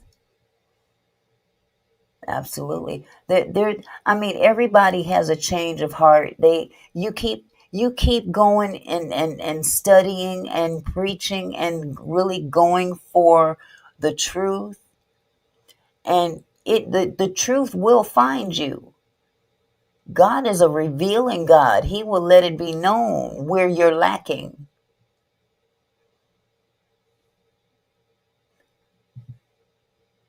I believe it's called the living word. It changes meaning and gives us the truth we need at the time. Absolutely, Trinity, because certain things are prevalent in different times, and you need to have the knowledge to deal with that particular time. I totally understand what you're saying.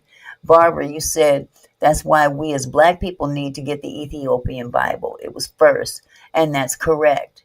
There are several books of the Bible that disappeared. They were removed blatantly on purpose because the slave masters that were allowing the slaves to learn how to read was trying to control their minds. So we have a lot to learn as a people, and I'm not talking about just black people, white people, all kind of people. Everybody has a lot more to learn. If you seek his face, the Almighty God will show you who God truly is. Amen. LaWanda said, if you don't stand for something, you will fall for anything. Absolutely. Absolutely. And we don't have to get up here and talk to people speaking in tongues and acting high and mighty. You can still be human and still spit the truth. You don't have to lose your sense of humor. You don't have to do all these I'm holier than thou. We're human. He made us human. And trying to change that is almost, I call it an abomination personally. I believe it, Faith. But it's out there. It's out there. Millions of Americans of all races take to the streets demanding justice, demanding change, demanding that Black lives matter. Charlie Kirk sees something else, an opportunity. While families mourn and communities burn, Kirk takes to his platforms with a message that shocks even his critics. He calls George Floyd a scumbag, a criminal, a drug addict who deserved what happened to him. The psychological cruelty is breathtaking. A Black man has been lynched on camera, and Kirk's response is to attack his character, to dismiss the pain of an entire community, to turn a moment of national reckoning into content for his brand. But this isn't Kirk's first attack on Black America. He's been building his anti-Black brand for years. When Black Lives Matter emerges after Trayvon Martin's death, Kirk doesn't just disagree with their tactics. He questions their right to exist. He claims BLM stands for burn, loot, and murder. He turns a movement seeking basic Wow. human dignity into an acronym of destruction. When Black students protest police brutality on college campuses, Kirk doesn't engage with their concerns. He mocks their pain. He organizes counter-protests. He brings his roadshow to campuses specifically to antagonize Black students. The pattern is always the same. Black people express pain. Charlie Kirk monetizes that pain by telling white people it's fake. Did you guys get a chance to see when the Pope passed away? Did you see Trump have a picture taken of him dressed up as the Pope? Put a 1 in the chat if you actually saw that picture. It was such a mockery.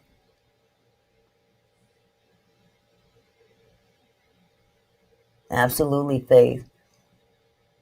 It's just like different people have different means of learning, but if you pick up more than one book to learn, you will be able to understand the universal thing to learn. God is universal.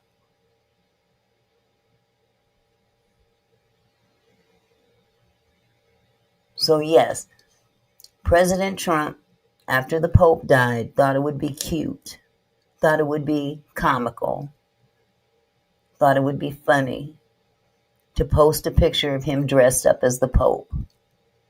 And of course, the Catholic Church responded to him and says, "Do not mock us. Do not mock us." Now, out of all fairness, oh boy better be careful, because the Catholic Church is more powerful than he understands. I don't know a whole lot about the Catholic Church, but they ain't where they are just by a fluke. But Kirk's most insidious weapon isn't his attacks on Black movements. It's his assault on Black intelligence. He popularizes the narrative that diversity programs are reverse racism. That affirmative action is discrimination against white people. That Black success in corporate America is illegitimate. When Ketanji Brown Jackson is nominated to the Supreme Court, Kirk doesn't question her qualifications. He dismisses her as a diversity hire. The first Black woman nominated to the highest court becomes a checkbox in his narrative. This isn't political opposition. This is psychological warfare designed to make Black Americans question their achievements and make white Americans resent Black success. The impact is devastating. Every Black professional who hears Kirk's rhetoric knows he's talking about them. Every Black student wonders if classmates see them as unqualified. Actually, Faith, there has been a few Black popes, but not in our lifetime. I don't even think in the last century. Absolutely, Trinity. They got some secrets, boy. I don't know.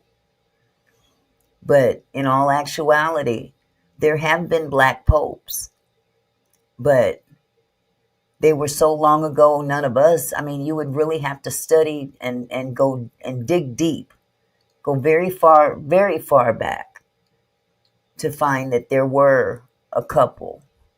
I'm not sure how many. Wouldn't many of us, but I'm just saying. But the Catholic Church is very powerful. So I say that because Mr. Trump thinks that everything's a joke. He seems to think it's a joke. Yeah. Every Black leader faces whispered questions about whether they belong. Kirk has weaponized imposter syndrome and turned it into a political movement. But perhaps Kirk's most damaging contribution is rewriting the history of racism itself. He doesn't just deny systemic racism exists today. He argues it never existed at all. Slavery wasn't that bad. Jim Crow was exaggerated. The civil rights movement was unnecessary. When discussing reparations, Kirk doesn't engage with economic arguments about stolen wealth. He dismisses the concept as a scam. Black Americans trying to get something for nothing. This historical revisionism is strategic. By erasing the history of racism, Kirk can dismiss contemporary complaints about inequality. If racism never existed, then racial disparities must be Black people's fault. The psychological manipulation is sophisticated and cruel. Kirk takes centuries of documented oppression and turns it into myth. He takes ongoing discrimination and makes it invisible. He takes legitimate grievances and transforms them into personal failings. But why does this message resonate with millions of Americans? Okay, Faith, you said, and in the Bible it says God as a color. He had skin of bronze. Actually, Jesus is who they were referring to. Jesus, the man that was sent down here as the Son of God, had skin of bronze, hair of lamb's wool. So that was the distinction. It was not God, but Jesus. God is a spirit, though. God is a spirit, no color. So that right there lets you know that's where the divide is coming from. And yes, but just to be clear, that God was never identified as anything other than God Almighty, the living God, not as a person, a place, or thing. It's always been spiritual. Jesus was, on the other hand, he physically walked the earth. I just wanted to make that The answer lies in white clarification. guilt and racial resentment. Many white Americans feel uncomfortable with racism's history. They don't want to confront that their advantages came at black people's expense. They don't want to acknowledge systemic barriers still exist. They don't want to feel responsible for addressing inequality. Charlie Kirk offers them escape. He tells them racism is over, that black people are actually privileged, that white people are the real victims. This message is worth millions. Kirk's organization raises tens of millions annually. His speaking fees reach six figures. Now you see how his words were made to divide. I'm gonna go back a little bit, because he's trying to rewrite the narrative that white people are the actual victims. Let me go back for a minute. They don't want to acknowledge systemic barriers still exist. They don't want to feel responsible for addressing inequality. Charlie Kirk offers them escape. He tells them racism is over, that black people are actually privileged, that white people are the real victims. This message is worth millions. Kirk's organization raises tens of millions annually.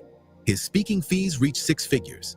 His books become bestsellers. His social media following grows into the millions. He's discovered enormous profit in telling white people that black suffering is fake and white grievance is real. But the cost is measured in black lives and dignity. Every time Kirk dismisses police brutality, black families bury children. Hi, Katrina. Every time he attacks affirmative action, black students face barriers. Every time he denies systemic racism, black workers encounter discrimination. His words aren't just rhetoric. They're weapons causing real harm to real people. The black community's response is swift and unforgiving. Social media erupts with fact checks. Black intellectuals write detailed rebuttals. Community leaders organize boycotts. But Kirk doesn't engage. He dismisses responses as emotional reactions from people who can't handle facts. He portrays himself as a brave truth teller facing an angry mob. This reveals Kirk's strategy. He's not interested in honest debate. He's interested in provocation and profit.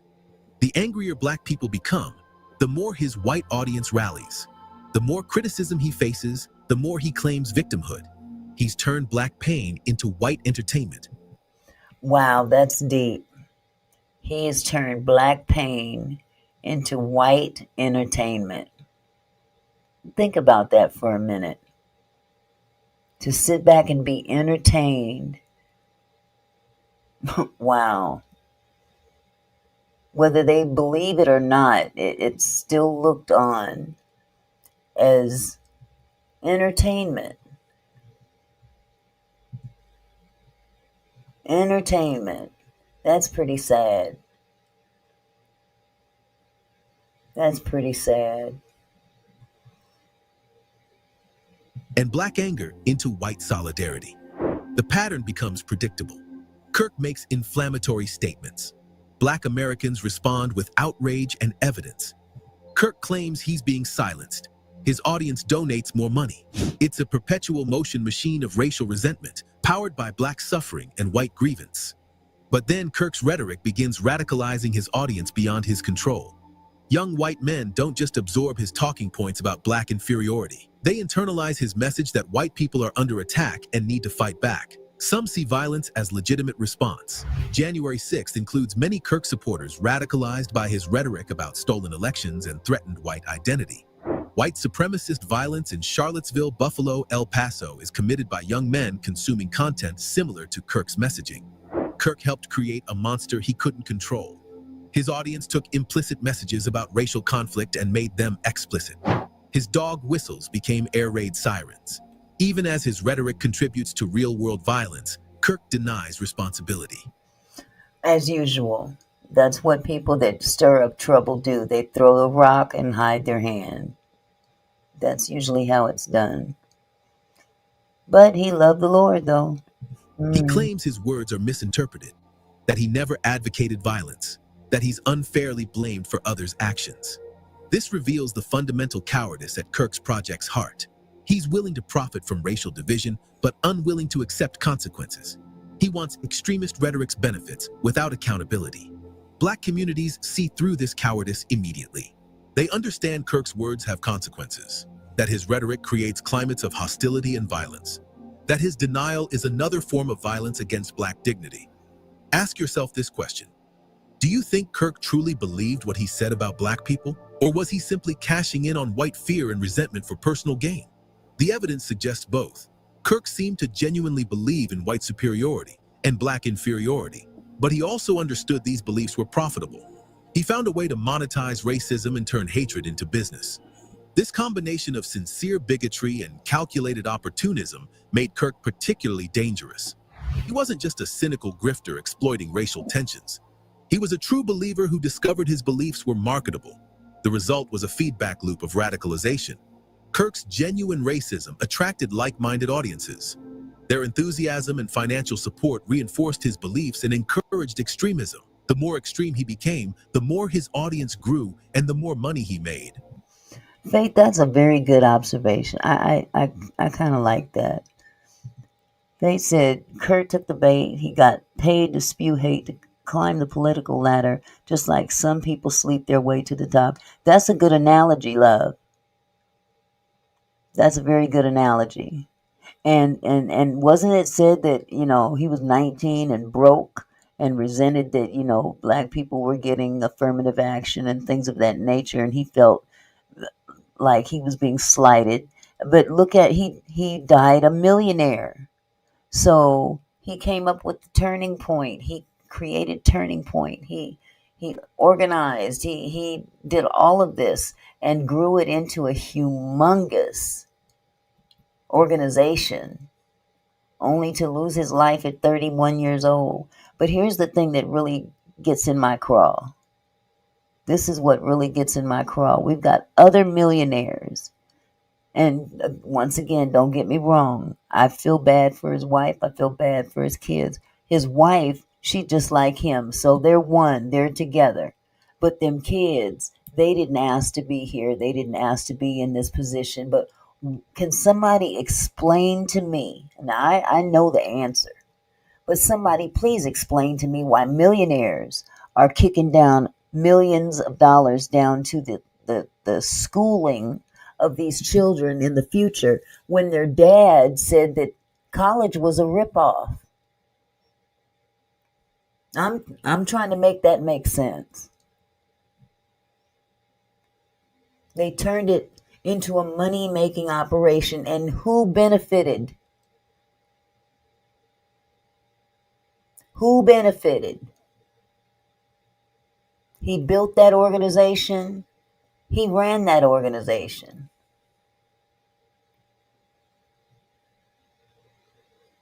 Yes, Michelle.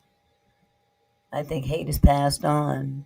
My parents would never like that, for which I really appreciate now. And that's a blessing, sweetheart. Because you'd be surprised how many families, Black and white, grew up with racism in some shape, form, or fashion. But this individual here, who was a millionaire, his children are being given gifts of millions of dollars. of which he already had. But we've got people out here that nobody is trying to kick nothing down to them because they ain't rich already. See, this is where I come to the conclusion that it's not just a black-white thing. We've made it a black-white thing, but in all actuality, not only is it evil and good, but it's broke and rich, rich and poor. The rich will take care of their own. The rich will always take care of their own. All it takes is step back and look at some things that have gone around us, for the exception of Diddy. You see what I'm saying? For the exception of Diddy, the rich kick in when the other rich are in need. And it's all about the money. You scratch my back, I scratch yours. And that's when you're rich and you're white and you're rich and you're black, y'all can coincide with each other. That's my brother. That's my sister. Perfect example was Charlie and Candace Owens. Yeah, she's black. She's rich. He's white. She's rich. But ask yourself a real serious question at the end of the day. If one day she happened to just wake up broke and black, would they be best friends anymore? Do you really think that? Ask yourself that question. There's something about that money. Something about that money. They tend to take care of each other as long as they have it. If you got it, I got it. If you need, I'll help you. If I need, you'll help me.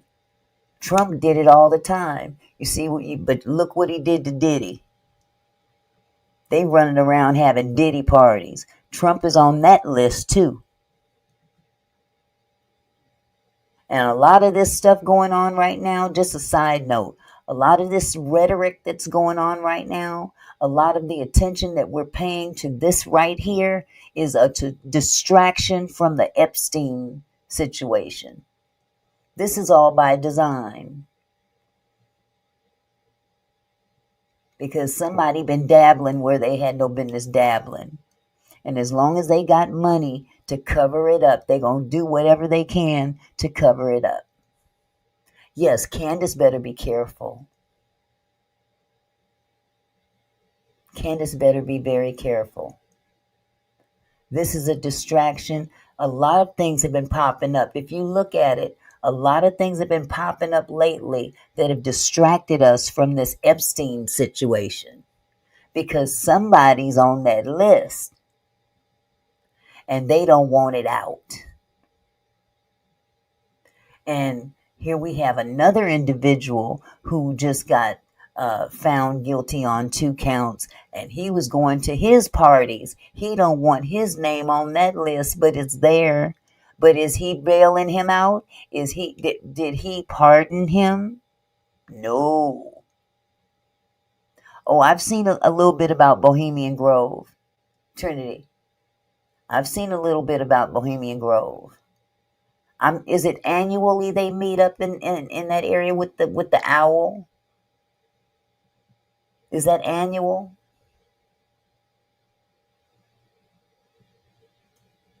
Yeah, Bohemian Grove is a trip. That is a stone trip. This explains why Kirk's rhetoric became increasingly inflammatory over time. He wasn't just responding to market forces, he was being shaped by them. The audience he created was now creating him. When Kirk was shot and killed at Utah Valley University in 2025, Black America's response was complex and revealing.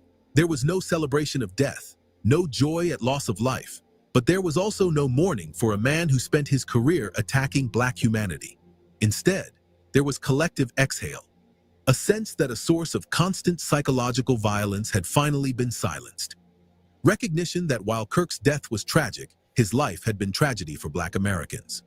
Social media filled with complex reflections on Kirk's legacy. Black Americans acknowledged his death's tragedy while refusing to sanitize his life. They expressed sympathy for his family while maintaining his ideas were harmful and dangerous. One viral tweet captured the sentiment: "I don't celebrate death, but I also don't mourn those who built careers on our suffering." Charlie Amen. Kirk spent his life telling America we didn't deserve dignity. Why should we pretend to mourn him now? This response revealed something profound about Black resilience and moral clarity. Even facing someone who caused immense harm, Black Americans maintained their humanity. They didn't celebrate death, but they didn't pretend Kirk's life was anything other than destructive. The response also revealed the depth of pain Kirk's rhetoric had caused. For millions of Black Americans, his death felt like the end of a long nightmare. They had endured years of psychological violence from someone with massive platform and significant influence. But Kirk's death's aftermath also revealed the institutional nature of the problem he represented. Within days of his passing, other conservative figures stepped forward to fill his void. Same talking points appeared on different platforms. Same narratives found new voices. Kirk hadn't been the source of anti-Black rhetoric in conservative politics. Found new voices. Kirk hadn't been the deeper systemic issues. His death didn't end the problem. It revealed how replaceable individual actors are in oppression systems. Okay, Michelle, you have a good evening or day. I'm sorry, I forget you're in another time zone. So you have a wonderful day, sweetheart, and I'll see you later. Trinity Love says they worship that deity in the form of an owl. All of them do rituals and decide which man will rule in their country. Exactly. Yep. You know, it's something about when you get some money and you get around some certain people of power, how they push you into very demonic type situations so you can maintain or even raise even higher in that power. Fonda said Kirk tried to do it the back doorway, as if, yeah, it doesn't, you got to either kiss the ring or kiss somebody's behind. 1, 2. You can't have it both ways. Wow.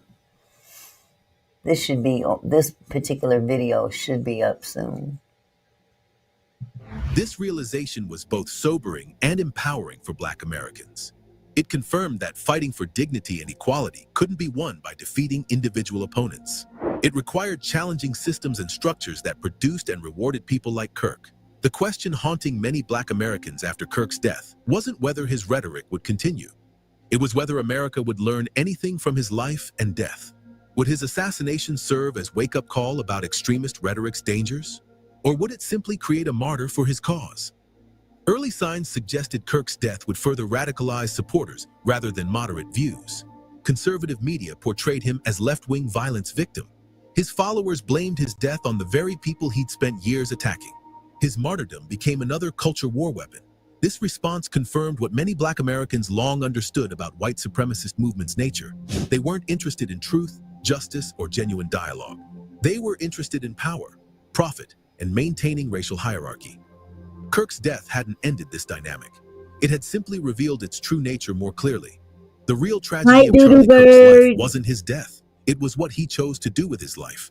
Born into privilege and opportunity, he used advantages to attack society's most vulnerable members.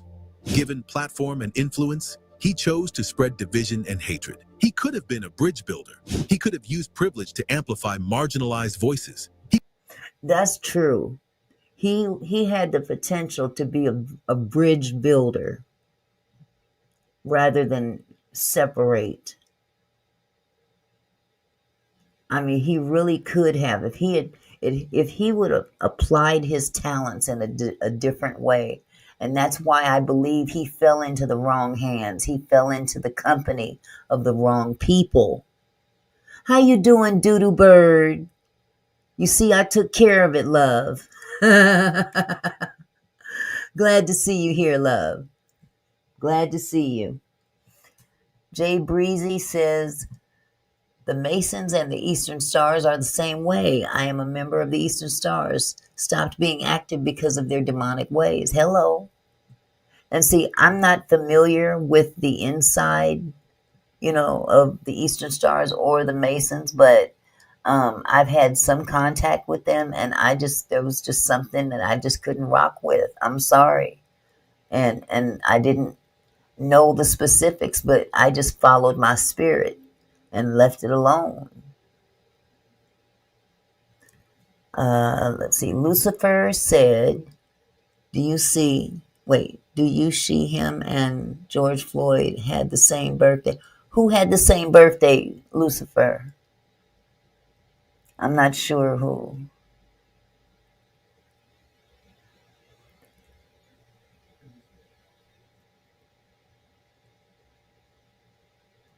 Okay, Faith says, I don't agree most of these pastors are serving little g and not big G, because if they were serving the right God, then it would be love, not agree. Absolutely, Faith. Well, you know what, a lot of their preaching, they put God up there, but it's really a dollar sign they're looking at. They preach what they want you to hear. I've seen it happen in so many cases where young men and women go into the school of theology, and okay, hold on just a second. I got to remember that thought. They have the same birthday, Charlie Kirk, and oh my goodness, I didn't know that. Now, isn't that ironic? Wow, that's crazy. The thing is that a lot of people look at the position of pastor, minister, whatever, but especially a leader in a position that is a career move. Let's put it like that. They go into these colleges, they get these, they get the training to be a pastor one day into a certain church or denomination. Some even start their own individual churches.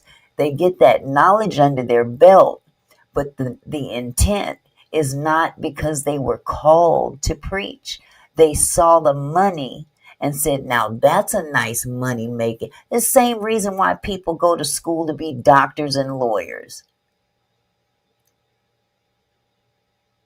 A lot of people do not go to certain or study certain things because they want to help people in that area. It's because they're good at what that job entails and they can make a lot of money doing it. Some people go to school to become attorneys because they like to debate, they like to argue, and they can be really good at that. You see what I'm saying? So that's the area of expertise they go into. Well, the same thing with some people that go into theology. Some people go into theology because it's a good paycheck with a good retirement, good place to live. Some denominations, they'll put you up, you don't pay no rent. You don't pay no mortgage. They put you up and you stack your dough. However way they fix it. You have an expense account, all those things. So they're going into it for the wrong reasons. Old folks used to say, and I keep saying it all the time, some were sent, some just went. Some were called, someone sent, and some just went. That's all I'm saying. Not everybody in a pulpit is supposed to be in the pulpit. They choose to be in the pulpit because that's what they do best. Notice a lot of singers, especially in the black church, and I'm talking black church because that's what I was raised in, okay? In the black church, if you've got a beautiful voice, if you can sing, if you know how to play an instrument, oh, you good to go. You good to go. Look at Marvin Sapp. Marvin Sapp was a singer before he became a pastor. Think about that. Some of your biggest pastors out there, the ones that can hoop real good and rear back and all them whinings brothers. Oh, see, Lucifer, you know what? I'm going to whoop you. I'm going to whoop you, Lucifer. But no, for real. Think about it. They have a talent that excites people. Yeah, Marvin Sapp locked the door. I wish, listen, Lucifer, I ain't gonna lie. If I'd have been in church that night, in that service, oh, somebody gonna unlock this door or I'm gonna pee on their foot. Straight up. But just think about it. A lot of people go into the ministry because they have a following already. Let's just roll your gift that God gave you in the music ministry, roll that over into the preaching ministry and really watch the ducats come in. And I'm not saying they all like that, but I'm just saying there's quite a few out there. It's a hustle. It's hard out there for a pimp. Pimping the pews. Pimping the pews from the pulpit. The 3 P's. 4 P's. Pastors pimping the pews from the pulpit. Somebody need to write a song. I'm going to write Danny and ask her to write a gospel song named Preachers Pimping the Pulpit. Wait a minute. Let me get it right. Preachers Pimping the Pews from the Pulpit. And I know if she does it, it will be fire. I'm just kidding, y'all. But no, for real. It's a hustle. In many instances, it's a hustle. And it's sad. It's sad. I'm going to hold on, Trinity. I'm going to hold on. Could have worked to heal racial wounds that continue dividing America. Instead, he chose to pour salt in those wounds, to profit from pain, to build his career on Black suffering's foundation. That choice revealed something essential about his character and about the system that rewarded him for making it. In America, there's money to be made and fame to be gained by attacking Black people. Look There at are that. audiences eager to hear that Black suffering is fake and white grievance is real. Charlie Kirk understood this market Did and y'all exploited see it that? ruthlessly. He gave white America what Did y'all see what happened to that brother just now? Did you guys just see what happened to that brother in that vehicle? I said your name, Trinity. What did I say?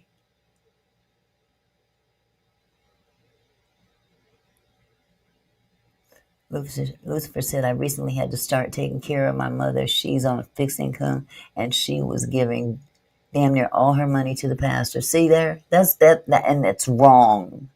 That's as wrong as 2 left shoes on 2 right feet. Hard out there for a pimp. And a real preacher, a real pastor would not require that from her. Is she a widow, Lucifer? Because the church is supposed to, by rights, the church is supposed to help take care of the widows. Danielle. Oh my goodness. Okay. I was talking about Danny Robertson. Because she be coming up with some fire music.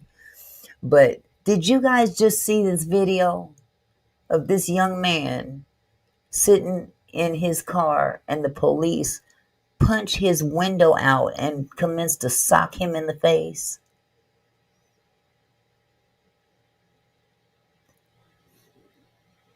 No, she never had a job. Okay, that doesn't matter. Did she ever have a husband and he passed? That's my question. Was she a widow?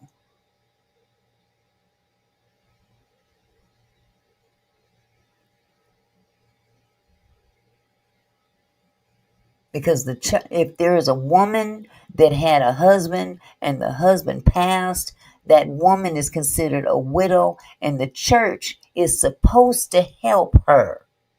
And that's Bible. Oh, okay, Lucifer. Okay, well, you've clarified that part. The widows and less fortunate, Faith, exactly. But the bottom line is that it's too much. See, that's sad. Especially if you are a member of a church, that member, if they're on some kind of fixed income, they should not be required to give up all this money. Only what God requires of you. He requires your 10% and a free will offering. And that's free will. That's up to you if you want to or not. Tithes is 10%. And tithes can be measured in time, talent, and treasure. This video just really pissed me off because I just saw these police sock this man in his face. I think we got the gist of Charlie Kirk. I'm going to end it right now because this video is almost over. But I did want to share with you one more. I know we've been here for almost 2.5 hours, and I don't want to keep you up all night. Okay. But there is also a video I have here. It was I don't know what, a friend, maybe they worked hand in hand together in this organization, but he gives a eyewitness account of Charlie Kirk's final moments. And rather than play the entire video, I'm just going to play the part about what happened from the moment that he went out there and go from there. Because this man had a lot to say about Charlie. All good, don't get me wrong.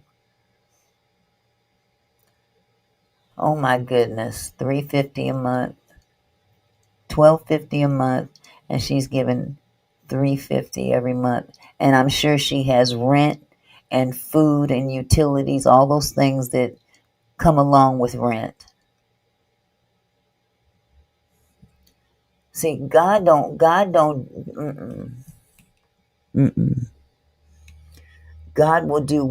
will provide.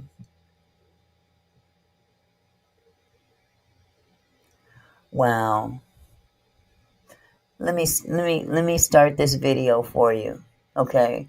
This man, I don't know his name. Don't get me to lying. But he was a friend of Charlie Kirk's. He worked close with Charlie. And he's giving his eyewitness account of what happened. So I'm going to go ahead and share this for a moment.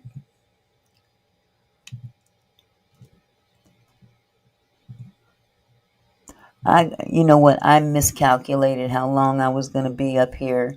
So half of this stuff I'm going to have to do tomorrow. And normally I don't go live on the weekends, but I'll go live tomorrow, maybe Sunday as well. Okay.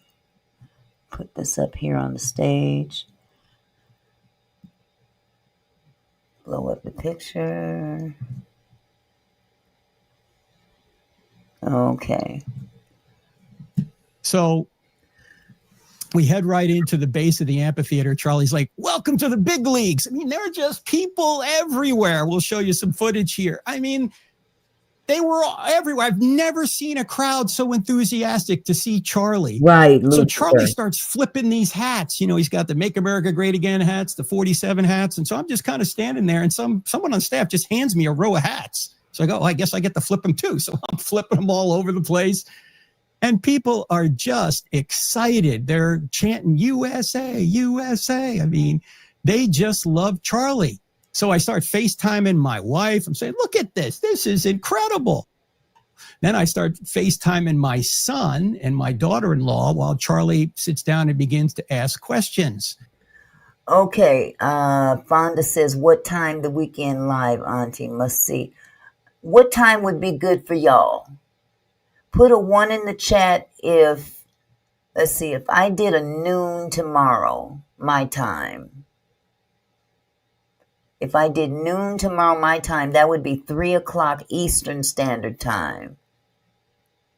Would that work out for y'all? Put a 1 in the chat if that would work out for you. So 12 o'clock noon Pacific Standard Time, 2 o'clock Central, 3 o'clock Eastern.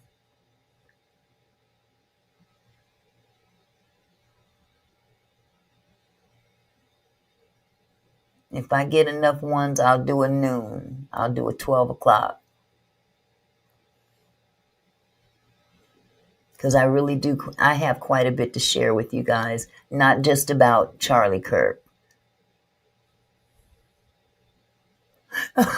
Trinity. Oh, you know I'm going to put that one up. Oh my God. This man looks like he has people locked in his shed.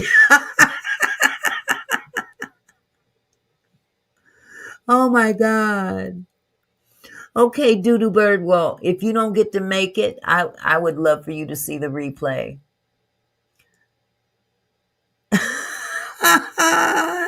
I am done. Trinity is sick. Oh, and Lucifer said, Mickey, you and me can do it anytime. Shh. Oh my God. Why is my camera still off? I'm tripping. I'm just sitting here with my camera off, not paying nan attention to it. Okay, so I'll go on noon tomorrow, but let me finish what this man has to say. I'm not going to play this whole video either because we're looking at almost 2.5 hours, and I don't like to keep people going that long unless y'all want to be here. Now, if you want to continue, I got enough for another hour. Another hour. So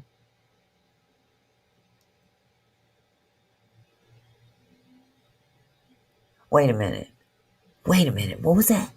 Lucifer said, facts. Did you see that first white man that said he shot Charlie? Then the FBI found child. Was that the old cat? Was that the old dude that they had in cuffs at first and turned out he wasn't the one? Okay, you guys. Well, look, I'll continue going as long as y'all can hang here.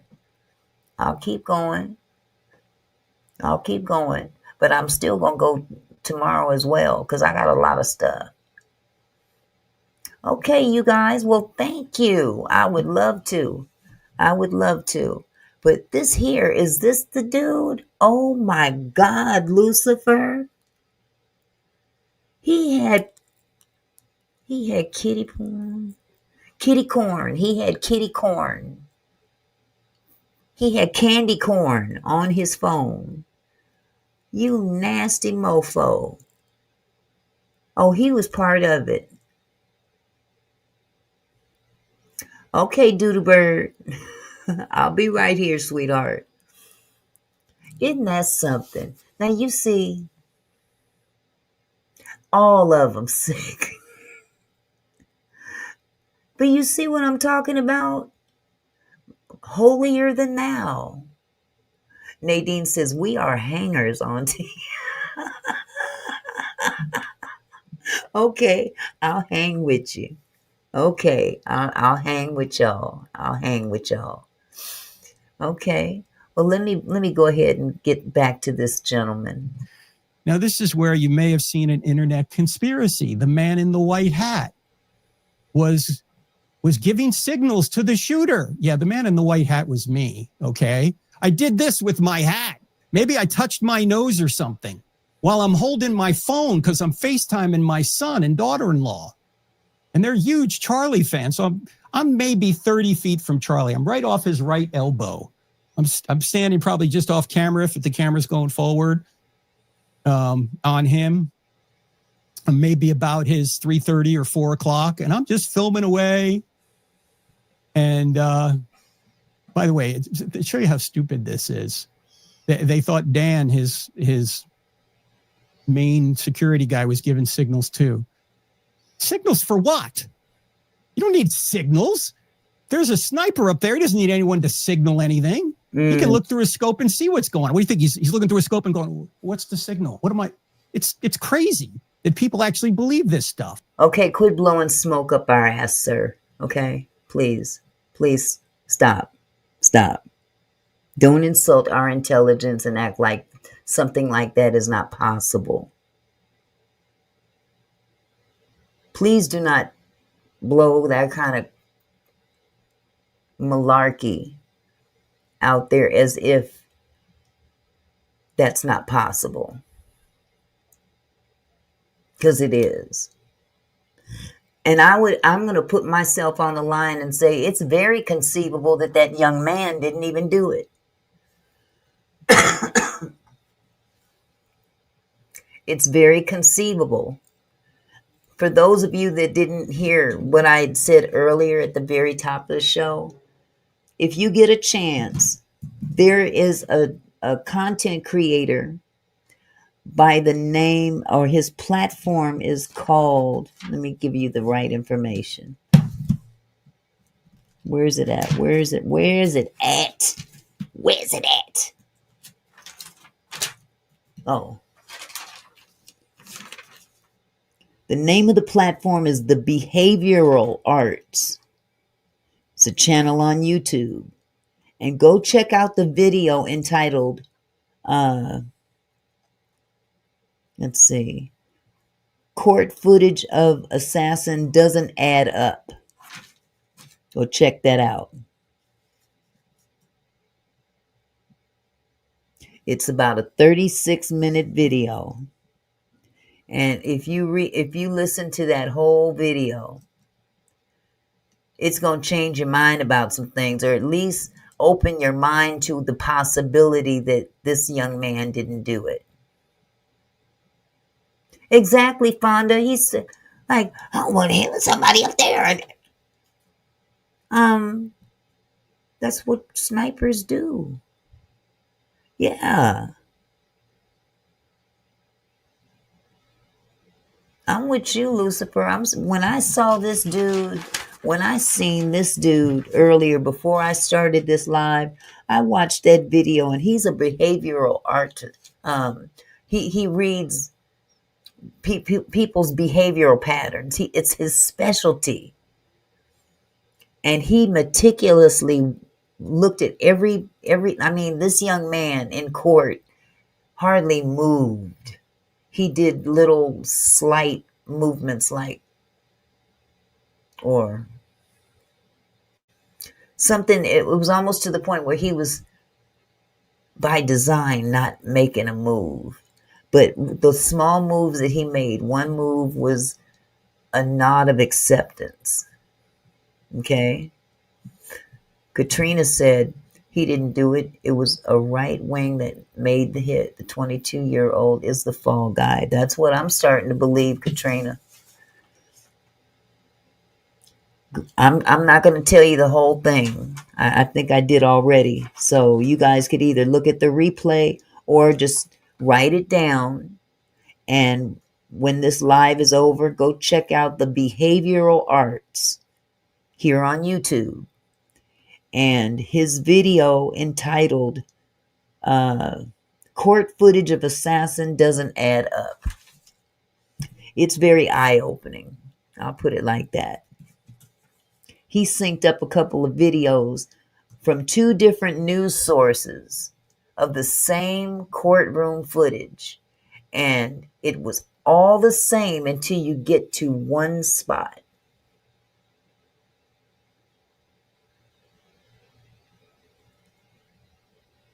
There was a nod of acceptance on one that didn't match up with the other. But there were 2 different, almost knocked us over, 2 different questions or acknowledgments, I'll put it like that the judge said. One was the charges.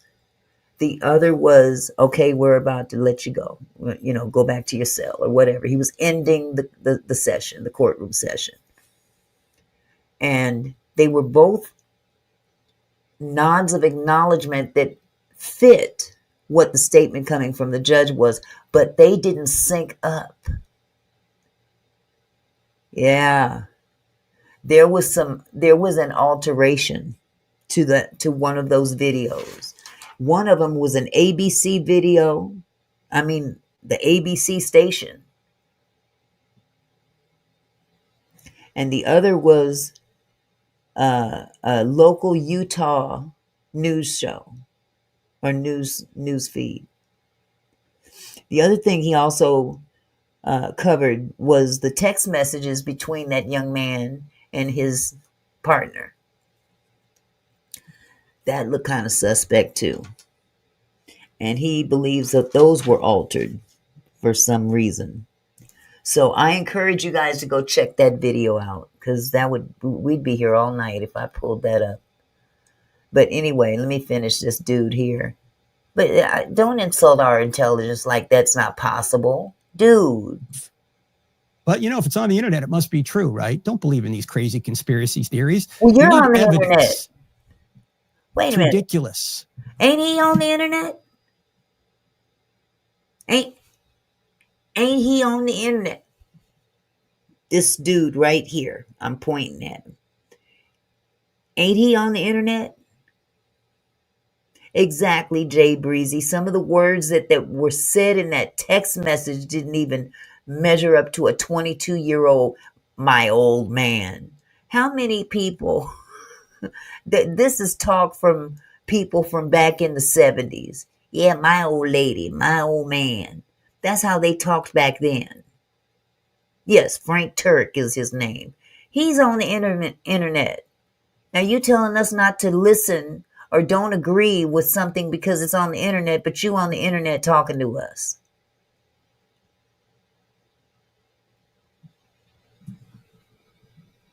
Oh. Did I say that? Man, please. Got me twisted. I didn't even know about it for probably 36 hours after the murder, or 30 hours after the murder. We were in a bubble. We were just paying attention to the family. We were just paying attention to the friends. Didn't go on the internet much. When I finally meet my wife back in Phoenix, she goes, there are millions of people who think you were in conspiracy to kill Charlie. I'm like, what? My son lives in Phoenix. I need to talk to him in a minute. Not an actual minute, but I'm going to talk to him later tonight. I want the scoop on what the climate is in Phoenix right now. It's crazy. So thanks to my friends Elisa Childers and Seth Dillon and others, they tried to clear the air on that. You still have people saying, oh yeah, we need to check into this guy and this other guy too, the security guy. It's ridiculous. So the first question, Charlie's presenting evidence for the gospel to a Mormon. That's one of the things one of the questions that we had prepared for just before the event. And then he began to answer a question on trans violence. Someone was saying, oh, should we take guns away from trans people? Well, in light of what happened, the answer is yes. Because right about then, I hear this pop. It sounded like it was close. We later learned it was from over 100 yards away. And out of the corner of my eye, I see Charlie go back. Okay, so notice what he said. Should we take guns away from trans people? And he said, yes, whatever he was talking about. So let me ask you, sir, had the shooter been, I'm sorry, YouTube, don't hit me. If the person that took the pow was black, are you saying that guns should be taken away from them too? if they had been the one, make that make sense too? Because you just stuck your whole foot in your mouth, sir. I just realized when I turn my head this way, I'm looking at him. Who you think you talking to? So had it been an African American that was the suspect, his mindset would have been take guns away from all black people. So yeah, you follow that dude. Okay, I get it. And so I start to head I toward get it. Charlie, and I see that the security guys are already there. So then I duck, thinking, okay, maybe there's other shots coming. That doesn't make them mentally. That doesn't make them crazy. That makes them misguided, maybe, but it don't make them crazy. That's not mental illness. That's Satan. There's a difference. All humans should have the same rights, unless they have been proven to be not worthy in terms of criminal activity, things of that nature. But you don't take people's human rights away from them simply because they did something you don't like, a specific group. You don't penalize an entire group of people based on the actions of one.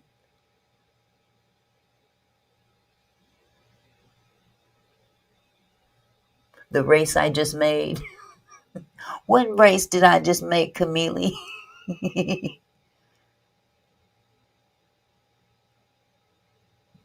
But see, Faith, it's not the same mental illness in terms of what we medically look at as mental illness. This is a spiritual thing.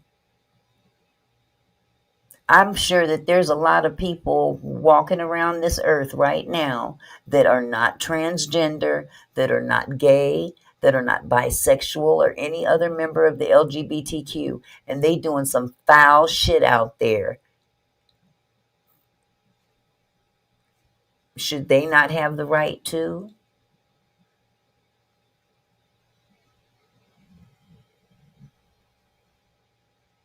I mean, is that considered mental illness? If it's does that take away their right?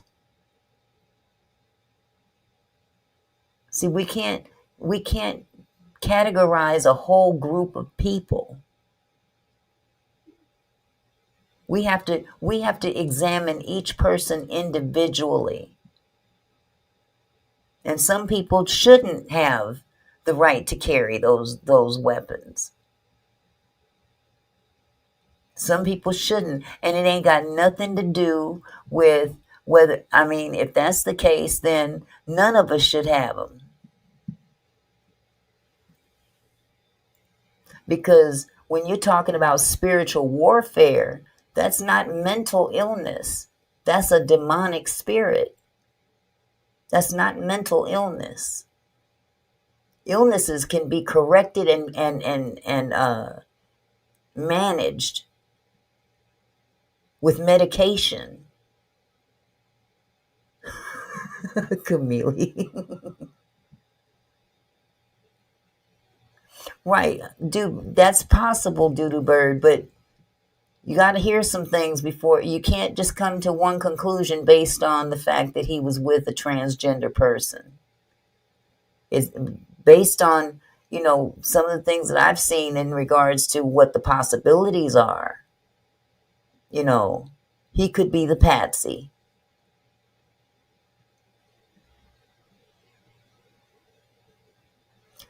And that's a trick of the devil.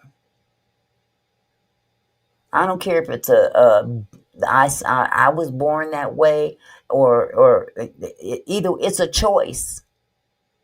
You choose to believe you were born that way. That's a trick. So, but that doesn't make you crazy. That makes you misguided and spiritually bankrupt I won't even say bankrupt. I can't say that. They need that help. Okay, well, we can agree to disagree. We can agree to disagree. I don't think everybody out there is mentally ill. I think that they're spiritually ill when they think things that are not of God, and think that they are literally born a certain way. You know what I'm saying? I'm not going to go all off in it because I'm not trying to offend anybody, but the Bible is what the Bible is.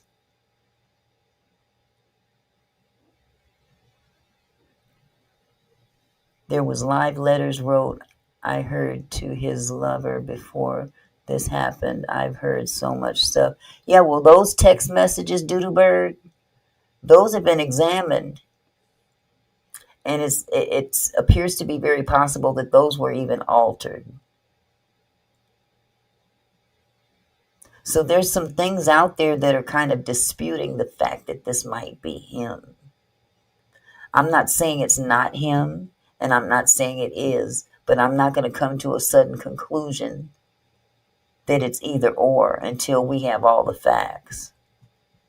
Because we don't have all the facts. We may never get all the facts, especially when the higher powers that be are controlling the puppet strings. And then I'm still on the phone. And my daughter-in-law told me these were the first words out of my mouth. No.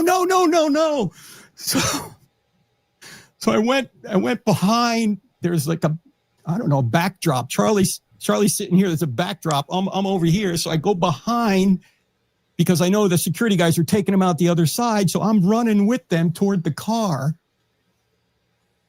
And the phone is still on. And ladies and gentlemen, I was afraid that at some point this was going to happen. I thought that somebody would take a shot at Charlie, and I think maybe Charlie did at some point think so too, but he thought that the security was good.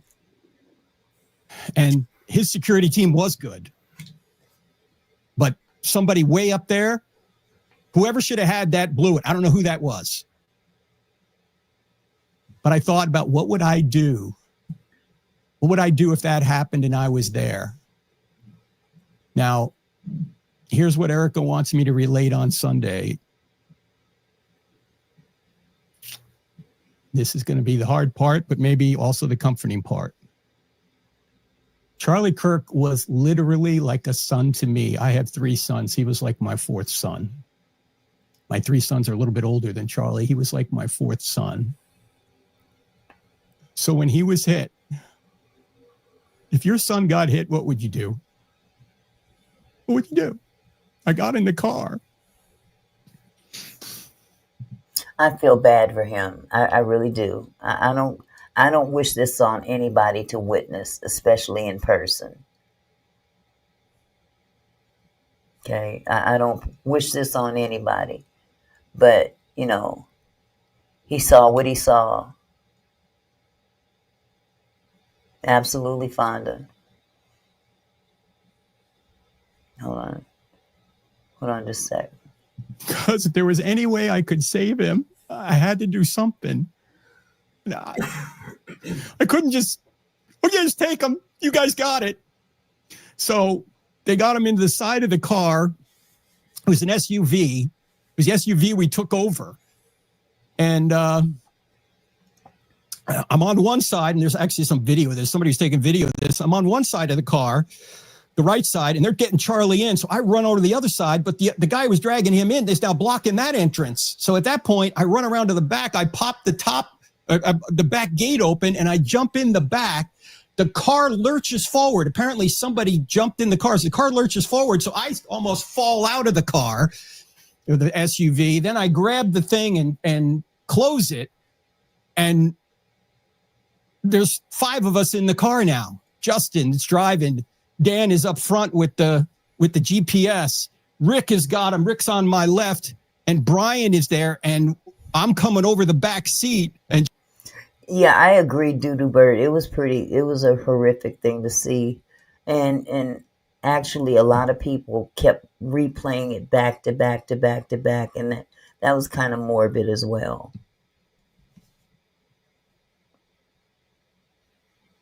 Exactly, Fonda. I mean, clearly he loved the man, you know. Candace showed this earlier. She called it BS. She showed this particular man, Barbara. Is that what did she say that? There's been a lot of talk about Candace in her mouth lately too. I hope she's careful. That's all I'm gonna say about Candace. I hope I'm serious. I hope she plays her cards right and is more careful than usual, because she's coming out with some bold stuff, bold insinuations. And if it's true, you setting yourself up for the same thing.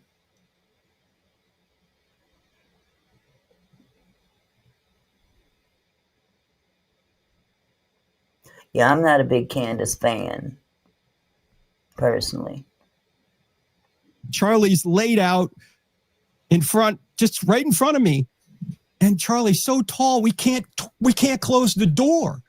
We drove 4 miles, I don't know, it's 4 something miles, all the way to the hospital with the door open. To this day, I don't know how Brian stayed in the car, because we're just go, go, go, go, go. We're trying to stop the bleeding. You saw it.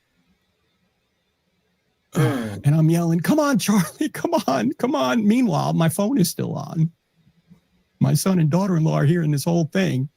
And his security team, again, Justin, Dan, Brian, and Rick, they love Charlie. But they're much cooler than I mean, they're just carrying out, they're calmly, but they're swiftly doing exactly what they were trained to do. Rick starts praying out loud. I'm praying out loud. We're yelling, come on, let's go, let's go, let's go. My son's hearing all this. Faith, they got some long-reaching hands in this country. She can leave if she want to, but if they want to find you, they'll find you. I'm just saying what I'm saying. That's nothing to play with. And we're doing the best we can to navigate traffic. This is not a highway. We're on surface streets. And suddenly there's an ambulance coming toward us. And there was conversation in the car. Should we stop? We're like, no, just keep going. Just keep going. The doctor later said that was the right thing to do. Ambulance goes by us. We're still heading to the hospital, trying to get there. At one point, somebody says, let's get there in one piece, because we're cutting through intersections. We're just beeping the horn. This is not a emergency vehicle. There's no lights. There's none of this. And I go, we got to start CPR. So I try and start that. Now,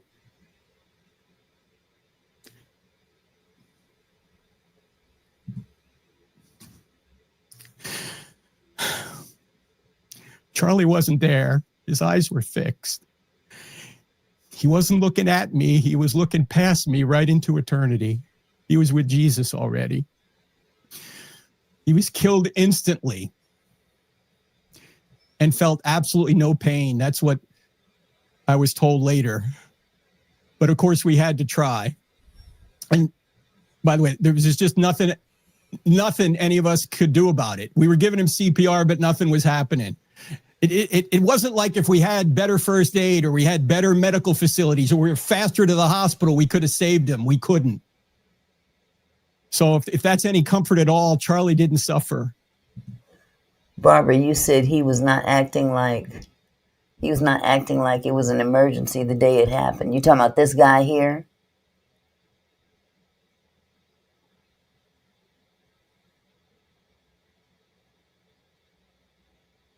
Fonda said he must have had awful security for the day. Yep, that neck, got that jugular vein. He caught that jugular vein. All this has to do with trafficking and money pimping ain't easy. You're probably right. You're probably right, Faith. It's definitely more to this than what meets the eye. Oh, okay, Barbara. Thanks for clarifying. He was gone. He was with Jesus, absent from the body, present with the Lord. That's where he was. Are you sure? Are you sure? He felt that black people were inferior. I don't know. I know, when they say, what would Jesus do? Jesus wouldn't demean an entire race of people and say that it was a mistake for the Civil Rights Act of 1965. He wouldn't categorize a group of people to be beneath his group of people. So are you sure?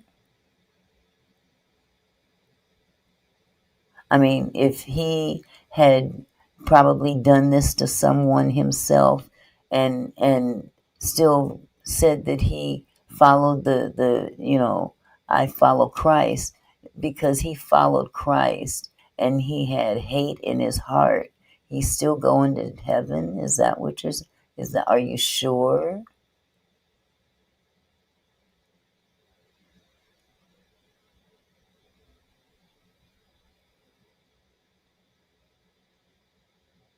Now, it is true, when we got to the hospital and they started working on him right away, they did get a pulse back. And so Rick and I were just, everyone's praying. We're just praying for a miracle. We had a small sliver of hope. And the doctor later said that we got a pulse because Charlie was a very healthy man, but the shot was catastrophic. So 20 or 30 minutes later, the surgeon came out and said he was dead. Now,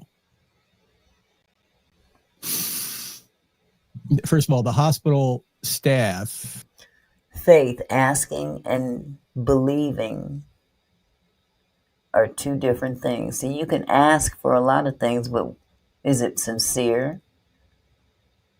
See, we can't make these determinations because we're not God. But when it's said that, all you got to do is ask for forgiveness, that's easier said than done, because you have to come to God with a sincere heart. Not I'm afraid I'm going to die heart. I'm scared heart. You have to seriously you have to feel sorry, repentant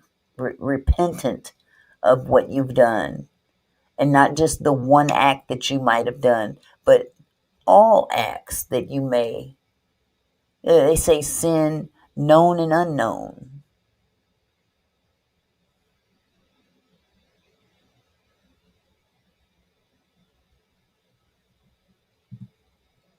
Well, if you understand that the Civil Rights Act and the voting rights made people lose their land, then you'll understand why he said that. Who lost their land, Faith? Black people or white people?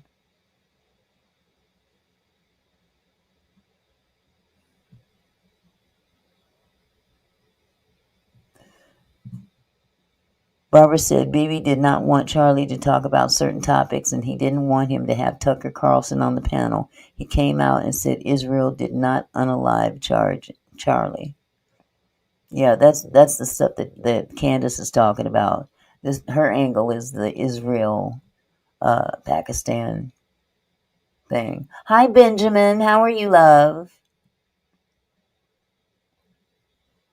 Welcome this afternoon. Mina from QLD. Hi. How are you, love?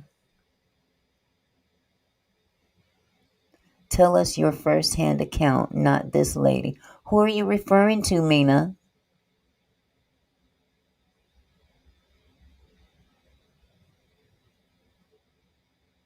Who are you referring to, dear? Me?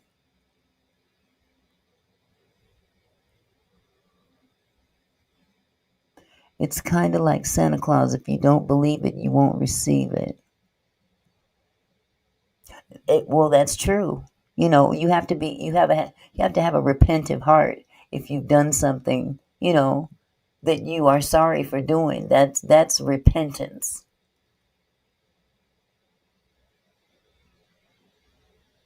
Oh, I thought the other guy was hosting, playing with you.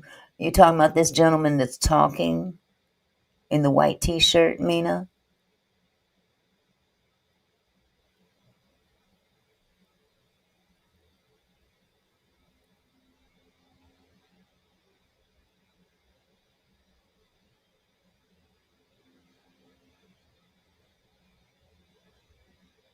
He's not hosting. He's a video.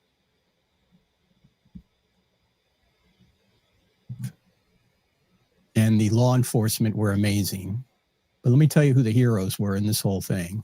We're going to start with 23-year-old Mikey McCoy, who is Charlie's chief of staff and the son of Pastor Rob McCoy and his wife, Michelle. Charlie considered Rob his pastor. And Charlie hired Mikey, I don't know, almost right out of high school. And Mikey, demonstrating the wisdom and coolness well beyond his years, just like Charlie did, immediately contacted Erica and sent a plane to get her and some other friends and co-workers. He called the president, the vice president of the United States. He quizzed the doctors, asked them hard questions. He dealt with the police. The FBI were all being interviewed by the FBI. He scheduled the funeral home. And a couple hours later, transportation, hotels, Air Force Two. Mikey McCoy is an absolute hero. And keep in mind, he's doing all this after his best friend and boss was just martyred before his eyes. This is the kind of people that Charlie hired. TPUSA, look, I was in the Navy for 8 years. I know good quality people when I see them. They have people who I would put up against anyone. They're tremendous servants, tremendously capable people. Let me just name a few of them who are. Okay, Faith, let me understand something. I'm trying to understand. Are you saying that the civil rights movement caused black people in the South to lose their land?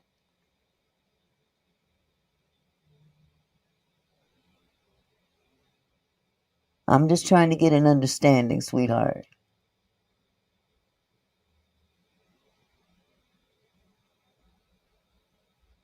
And if that's the case, how did that make them lose their land? I'm just curious. Oh, okay. Oh, you was confused. Child, don't you know I'm geriatric? You better quit. Okay, Faith, I'm gonna whoop you too. You and Lucifer. I'm whooping y'all both. Where's my switch? Let me get this this man involved in all this. Catherine got me Delulu. Castro came up with Erica. Man, amazing woman. Young, I don't know, in her 20s somewhere. But she was helping Mikey organize everything. Andrew Colvett, many of you know Andrew. He is the producer of the Charlie Kirk show. He wasn't there, but he got there quickly with his wife. Amazing man. And you can see what he's doing on the Charlie Kirk show right now. Danny Phillip, a newly hired researcher. Let me just show you what kind of attention to detail these people have.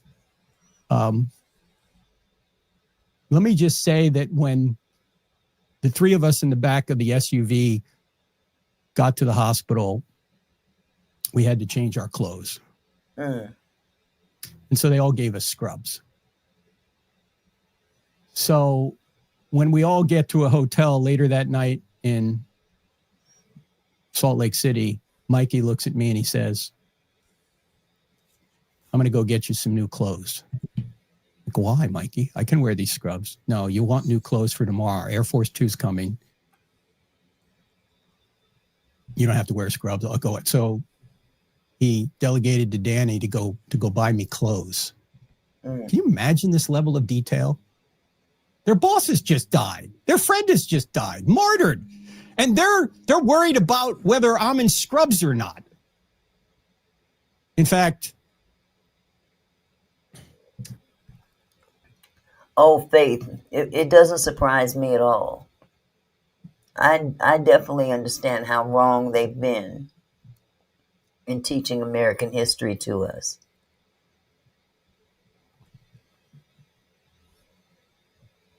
That's called controlling the narrative.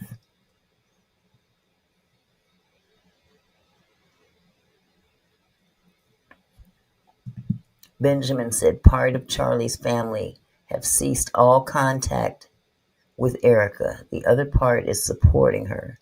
It's an unfortunate situation. That's sad. Hello, Mina.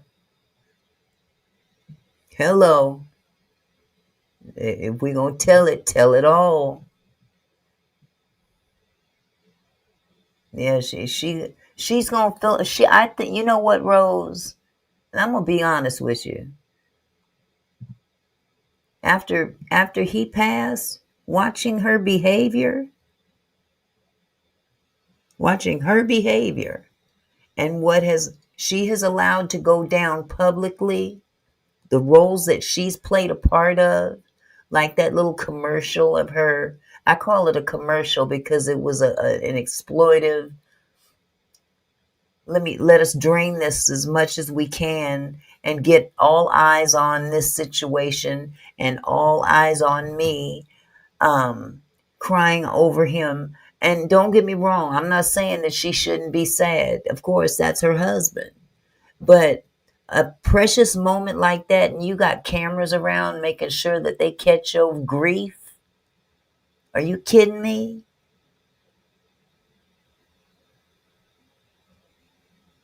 I honestly believe that, Barbara. I believe Erica played a lot of the role of what Charlie was spewing.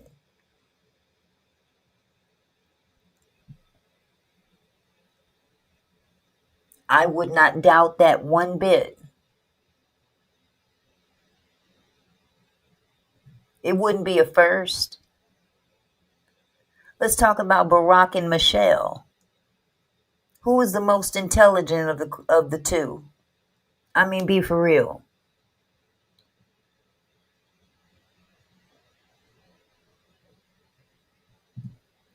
He even attacked many times Nick Fuentes on behalf of AIPAC. When you've got a married couple like that, in all actuality, they walk as one. Exactly, Faith. Double dipping.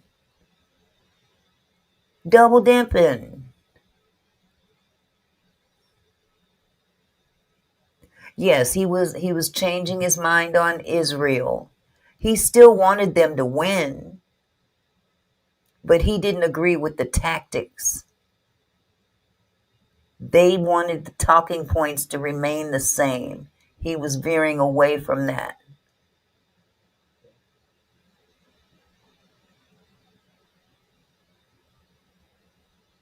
You know what, Benjamin? I honestly believe this. It wouldn't surprise me one bit if she steps into her husband's shoes. Let me go ahead and finish this video. this is kind of funny. We're down in the... She did a public service announcement.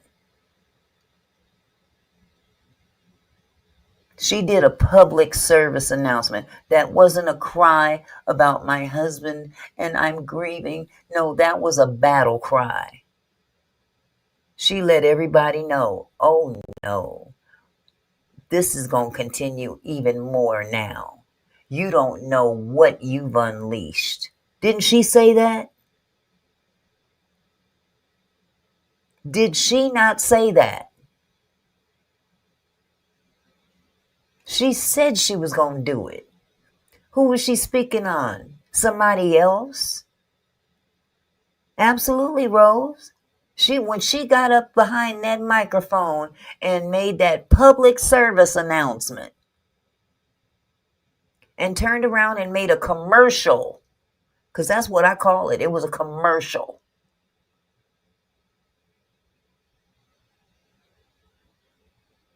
Exactly, Fonda. And that's just it.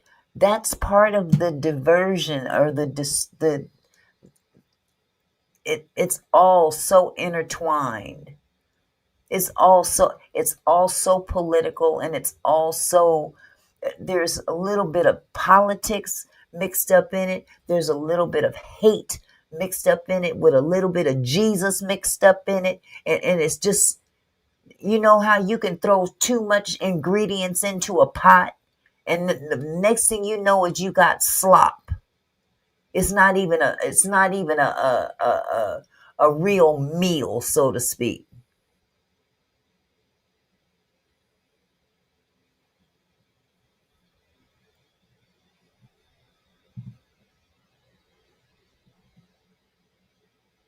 Oh shoot, I done messed up.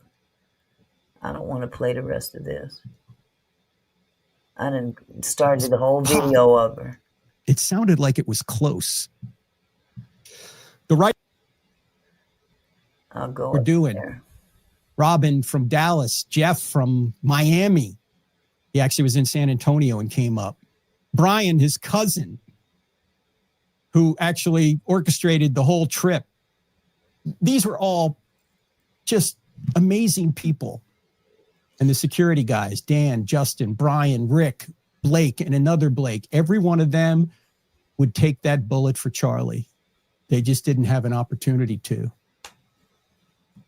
And then when Erica got there, she spent a lot of time talking to she probably got there, I don't know, somewhere around 4 p.m. maybe.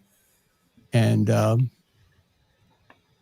she spent a lot of time, as you could imagine, talking to the surgeon and talking to the hospital staff and seeing Charlie. And the rest of us were just waiting to see if we could be of any assistance at all.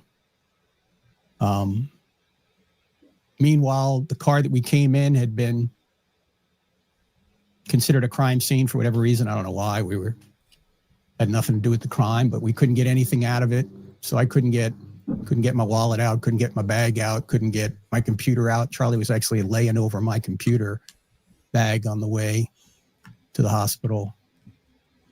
And so we really couldn't do anything or go anywhere. We were just there to support. Meanwhile, the hospital staff brought us food. Anyway, when Erica did come down into the hall where I was, she came up and she said he loved you and he was doing what he wanted to do. And then we just held one another, and she expressed that she wanted to keep Charlie's legacy going. There's your answer. And man, did you see her on Friday night? That was one of the most amazing, if not the most amazing speech I've ever seen. Speech. That woman is not going to be denied. If this assassin thought that he was going to end Charlie's legacy, he just poured gasoline on it. I'll see you later, Doodle And Bird. Erica Love is going to you. lead the charge.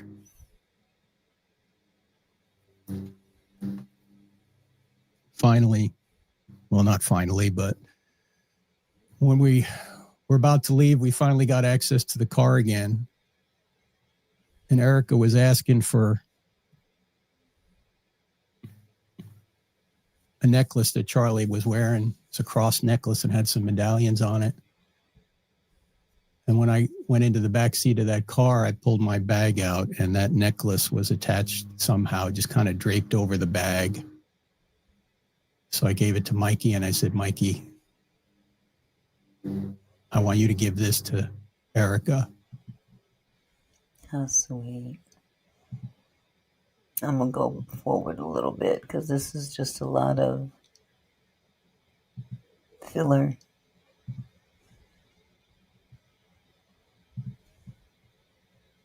Oh. The only way that a infinitely just God can allow any of us to go unpunished is if he punishes an innocent substitute in our place. And none of us, ladies and gentlemen, have been completely innocent. So if we are judged by an infinitely just standard, what do you think is going to happen to us? Don't y'all feel like this is an act? I'm sorry. Maybe I shouldn't be so judgmental, but 1 minute you're about to break down in tears and the next minute you're not. I mean, it's kind of giving me, dragging. Yeah, okay, let's drag this to the very end. How about that? Because this is a performance now. I just wanted you to see the final. Died 1,992 years ago. And Charlie devoted his life to making heaven crowded. And that's what we're going to do now. Crowded with who? White people? Because we don't mean nothing to y'all. I mean, according to Charlie Kirk, we was beneath y'all. We ain't even heaven worthy. Ain't that what the impression is supposed to be? I mean, now, if you want to go with what's biblical, do you stick with what's biblical? But this other stuff with black people ain't biblical.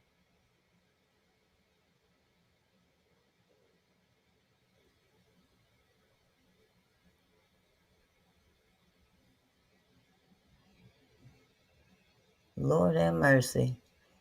There ain't no white section in heaven. There's no black section in heaven. Matter of fact, Medea thought that there was a smoking section in heaven. There's no smoking section in heaven. We all human, and ain't nobody better than the other. Get that straight. And you followed a man who felt that white people were supreme. That's the bottom line. I hope he asked forgiveness and meant it before he passed. That is my desire for him. But like I said before, we're not celebrating the life.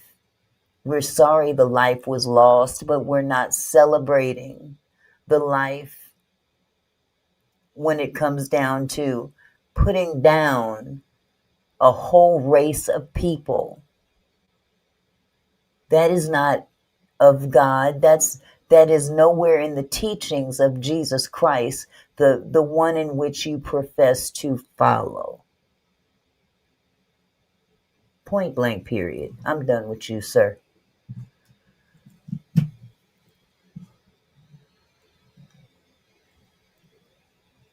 Now, a lot of people had stuff to say about President Barack Obama and his take on this. I think we got a few more minutes. I can go ahead and play for you what Barak has to say about this. Well, exactly, Barbara. That last little remark, the last things out of his mouth, was a dig on black people. That last remark, a question was posed that said, do you know how many mass shootings have taken place in this country this year? I think he said this year. I'm not sure if it was this year or ever. But the answer back was very cynical. It was very, what do you mean, with or without gang violence? But what are you trying to say? What are you trying to say? We said mass shootings. You know what we're talking about, or what he was talking about. But no, you had to put something racial into that question. Pow. Come on, Brock. Let me see what you got to say. Okay, my bad. I didn't even... I didn't even put it up on stage. Hold on just a second. Ooh wee, ooh wee. Like I said, I do not condone unnecessary violence. This man had a right to say everything. Hi, Donna. Are you leaving or coming? Yes, a gang shooting can be a mass shooting, but that wasn't the question that was posed. And how the context was with regard to schools, basically.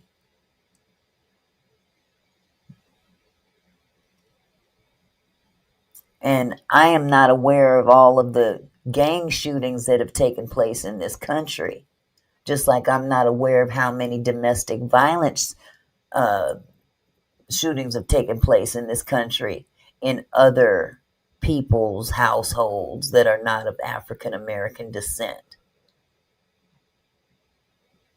Let's constitute how do we decipher what is a mass shooting? What is the context of mass shooting? How many people? 10, 7, 3, 8? Because mass shooting, if that's the case, yeah, because the media doesn't show shootings if blacks do it. Well, why is that? Was it so normal?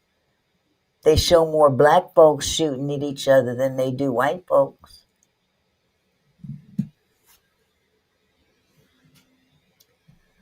The media don't show a lot of stuff y'all don't see. They show you what they want you to see.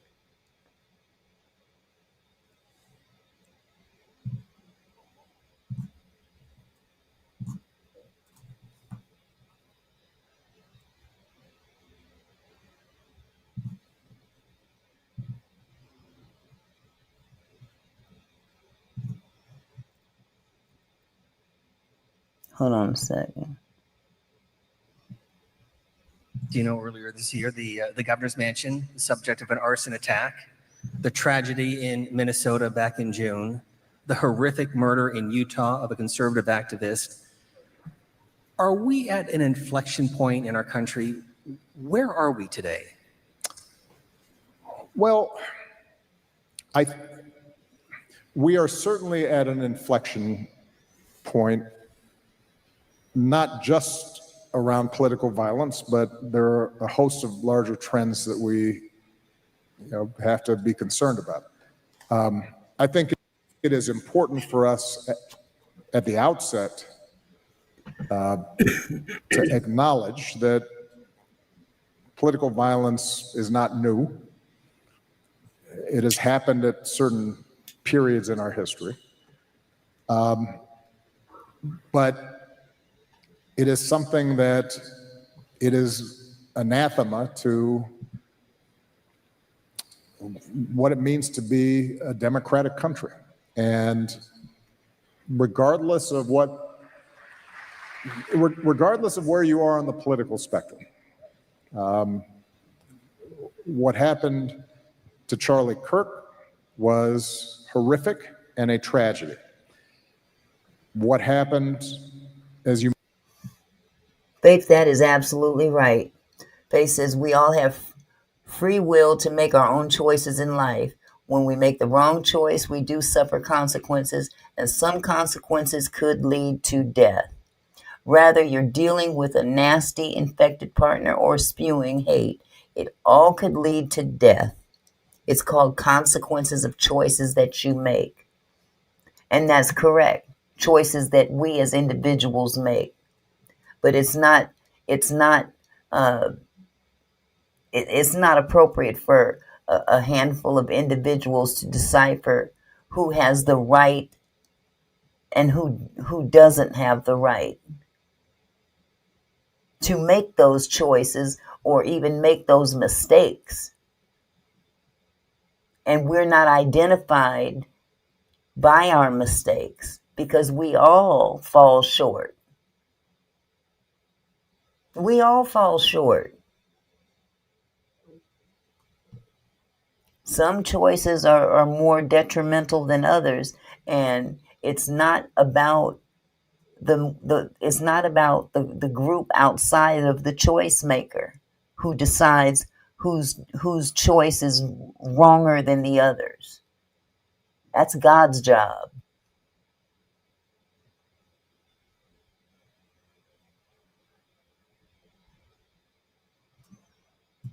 Okay, Mina, you said, I'm so glad we don't have many, blacks? Are you talking about black people in Australia? Can you clarify that, please?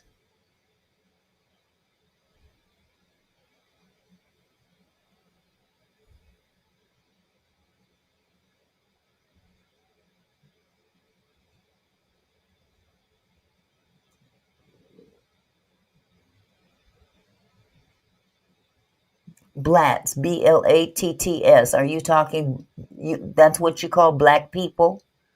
Blatts, Blatts. I'm not trying to sound funny, but what kind of name is that for a people, a race of people?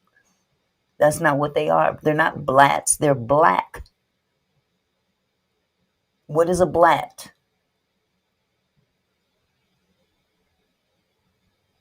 Can you elaborate on what a blat is, or did you just misspell black?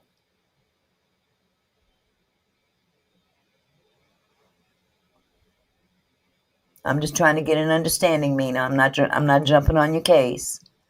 You from Australia. I don't live in Australia. But I don't know if that's some kind of a derogatory enunciation of something referring to black people or what.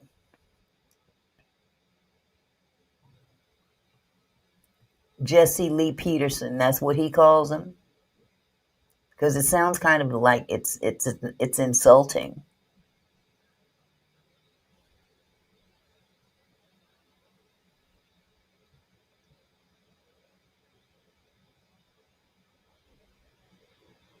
I've never heard black people referred to as blats.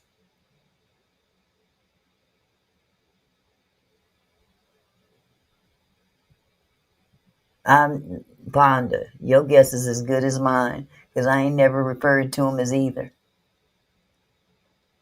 But see, I'm not from Australia, so I don't know. I don't know how they refer. As long as it's not a derogatory reference to a race of people like nigger.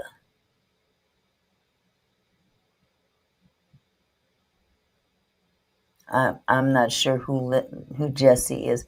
Jesse Lee Peterson, is he from Australia?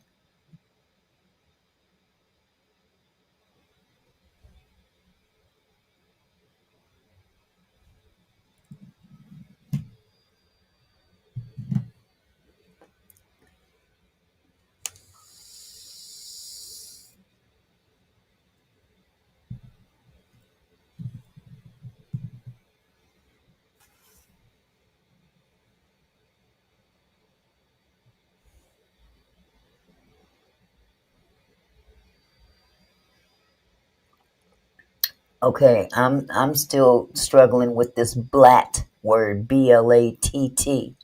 I'm still struggling with that, sweetheart. So I don't look at black Americans. I look at black Americans. Okay, I'll read it. I'm just trying to get a clarification as to why she keeps referring to them as blat, BLATT, when we're not speaking like that in here.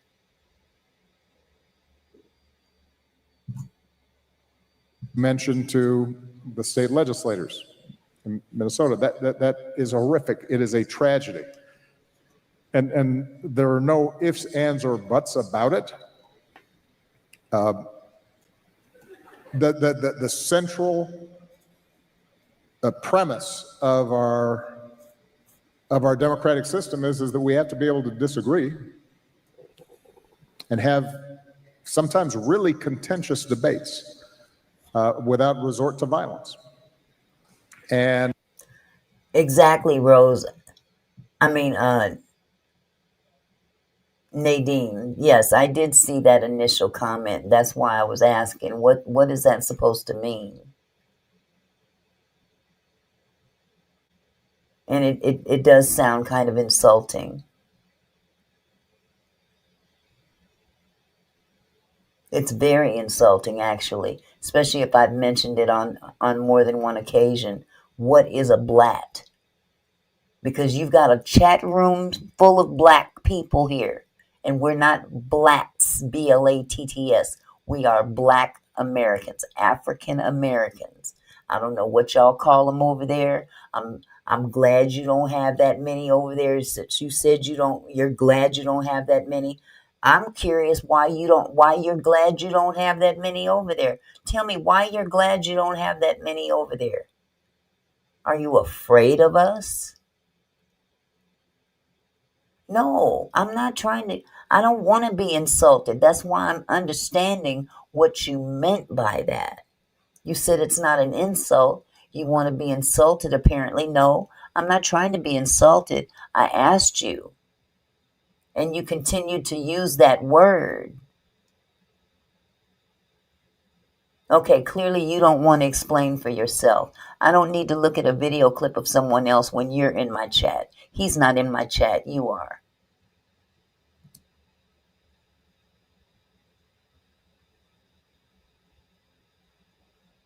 I'm just curious why you don't want him in your country.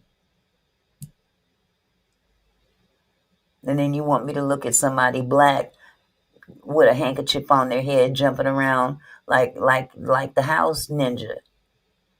I'm not trying to be entertained. I'm trying to understand where you're coming from with your content, sweetie, or your comment. That's all.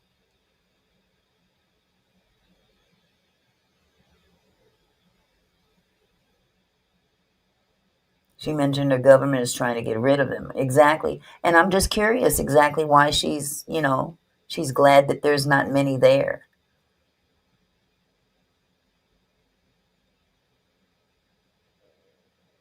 I mean, no need to be the victim. I'm not attacking you. It's your comment I'm questioning. I'm not trying to pick a fight with you. It was your comment. You made the comment.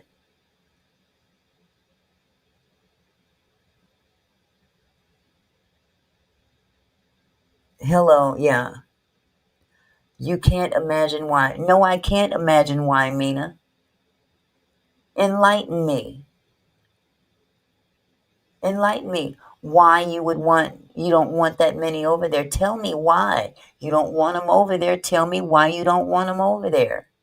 What is it about blats that you don't want in your country?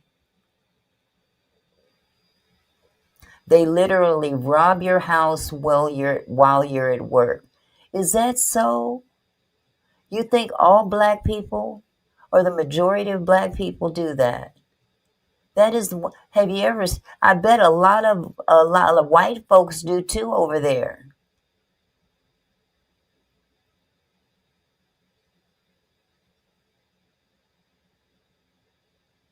Because that is some racist bullshit you just spewed out.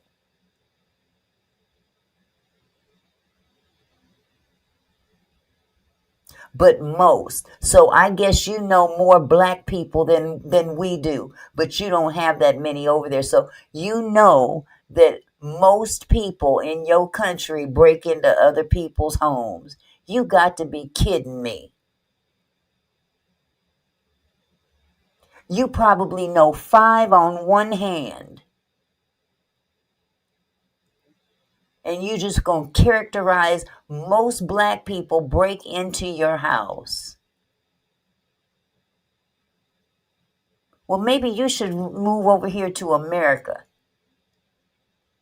and find out that it's mainly white folks with that mentality that are the ones breaking into people's houses in more than one way. It's a terrible reality. It's not my reality. or nobody else's reality in this chat room. But please enlighten me, sweetheart. How many black people have broke into your house? Tell me how many black people have broken into your house. And I can tell you how many white people broke into mine.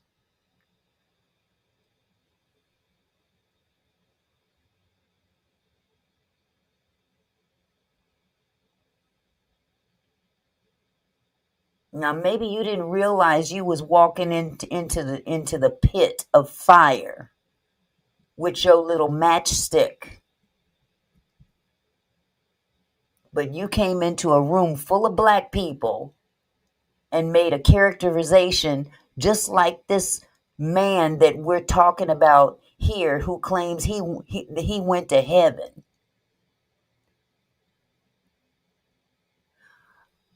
It's not my argument, it's your argument.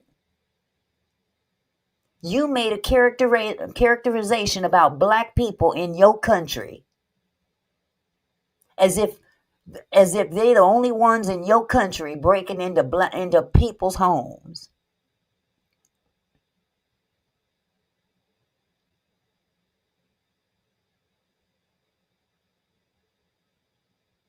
And you didn't even realize you was stepping into the fire.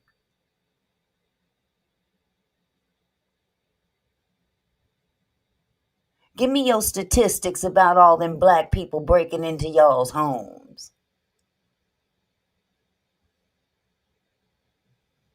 Let me have your statistics. Or is this something that your mama told you or your daddy told you while you were coming up? Oh, so your white neighbors never stole anything, but the black ones did. Many times. How many times did black people break into your house, Mina? And why would you come into a chat room full of black people and spew that racist bullshit?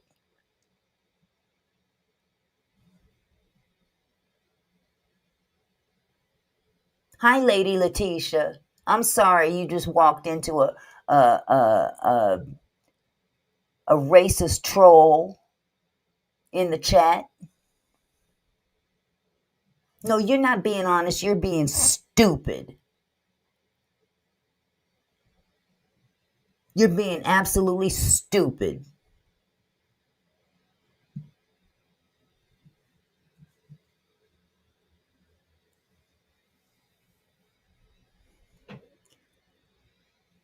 Troll alert.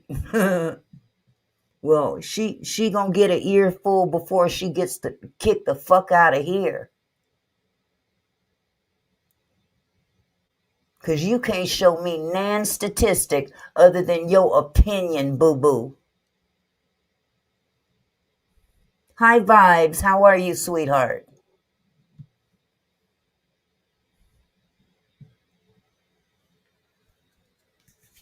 No, you're literally being stupid, still standing. You still in here talking this shit, knowing that this is a chat room full of black people.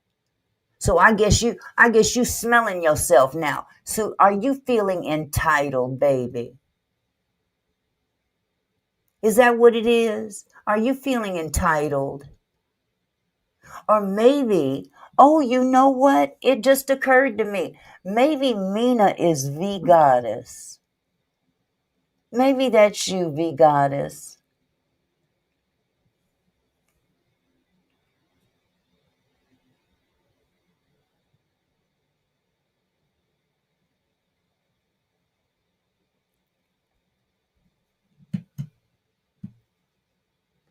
Whether you V Goddess or whether you, whatever your name is, Mina, let me tell you something, boo-boo. You can kick rocks up out of here with that racist bullshit you just spewed about black people in your country. And if that's how y'all believe over there, y'all can keep that bullshit over there. And we got enough racism over here. We don't need you tipping over here from your side of the world to add to it.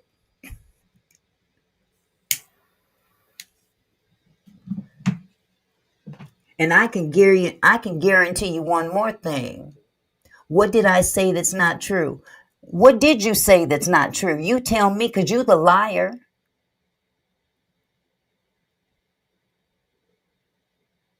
You the one that came up in here spewing that racist bullshit. So you the liar.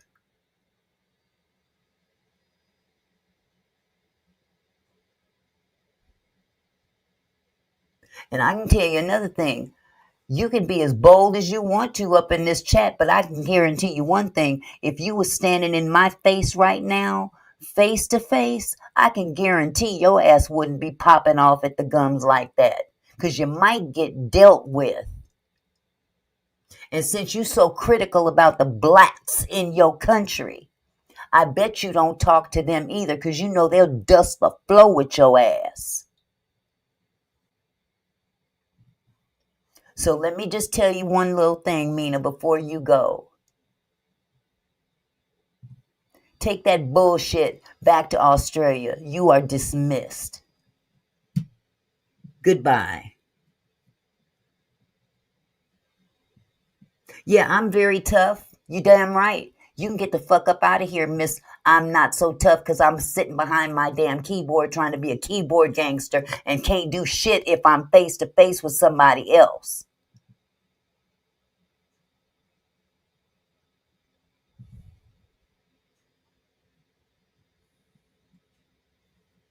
Now you want to play stupid.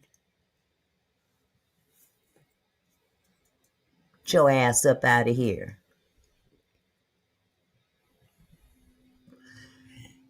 Take your mammy with you. You think that's the owl? I don't care if it's the owl. I don't care if it's V Goddess. I don't give two shits about who it is. Don't come up in my chat disrespecting my people.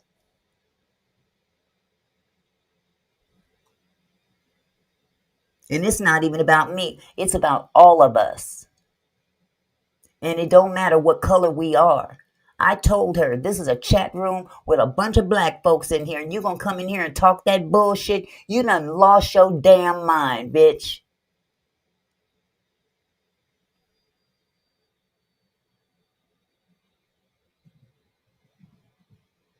Better get the fuck up out of here. In the name of Jesus. How about that? Since you like what Mr. Kirk stood for.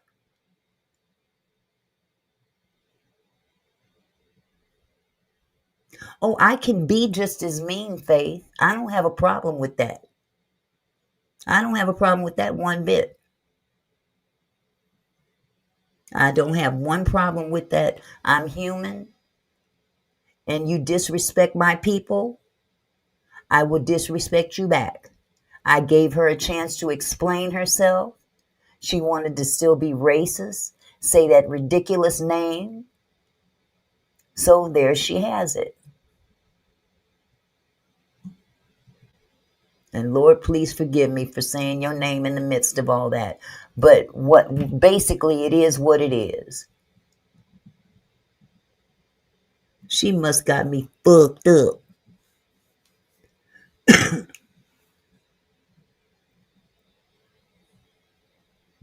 I can't stand a racist. I can't stand a keyboard gangster.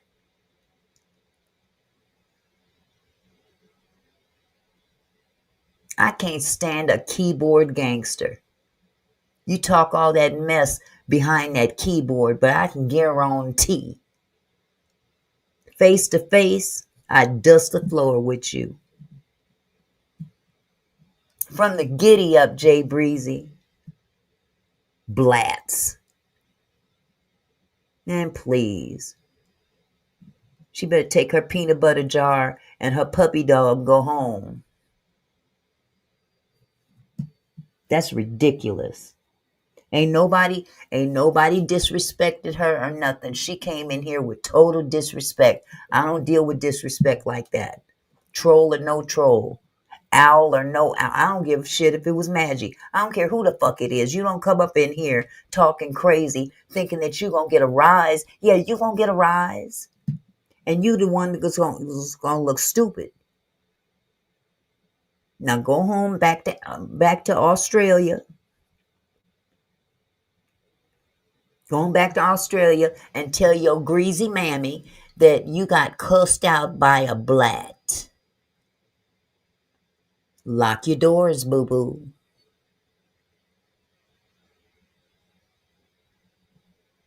Let her talk about it. Spread the word. Send some more. Put some more money in my pocket, bitch.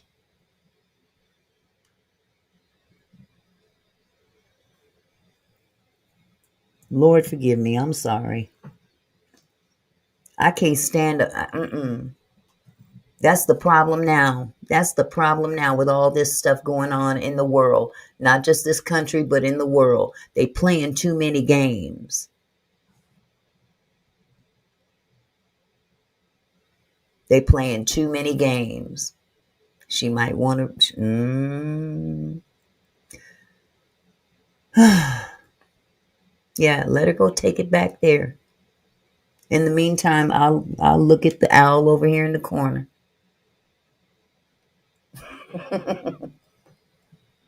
Now, that's the second time that somebody done come over here acting stupid. The first one was V Goddess. And I ain't never met that bitch until, she came into my chat a few times with nothing but compliments. And all I did was say thank you in return. I was very gracious. And then you gonna pop up in my chat with some bullshit tonight? Oh no, you got me fucked up. This is the R version tonight of my chat, by the way. This chat is rated R. Faith said, 1, 2, Freddy's coming for you. Oh my goodness. I'm sorry. Sometimes you got to talk to the devil in a manner in which they understand. Man, miss me. Oh, you must want to be insulted. You just insulted us. What are you talking about? Not just me.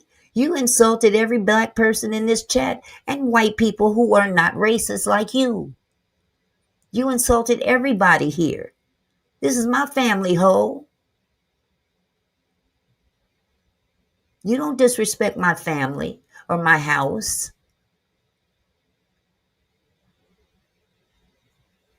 Both of them, they need to go over to their own little channel, their own little raggedy hut, whatever they live in, and do it there.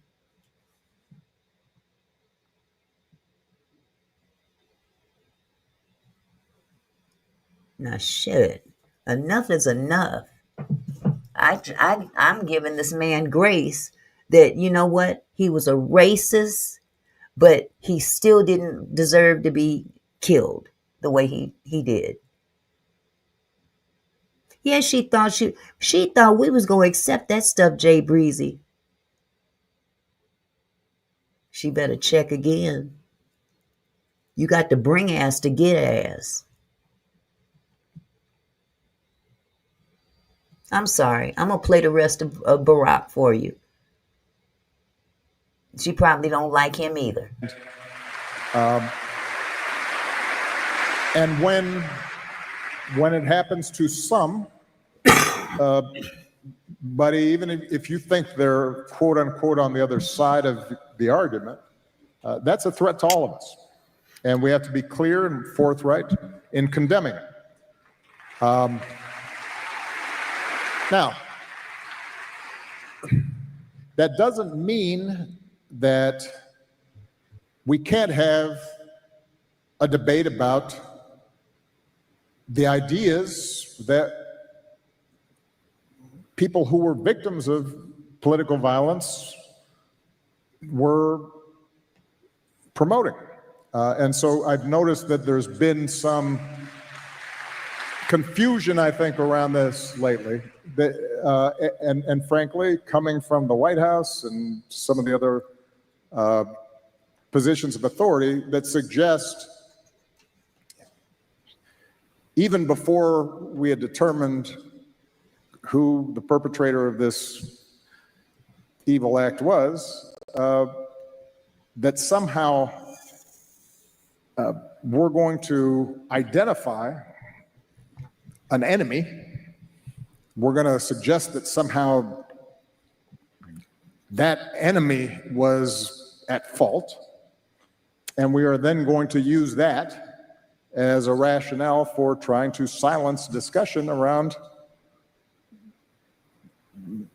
who we are as a country and what direction we should go.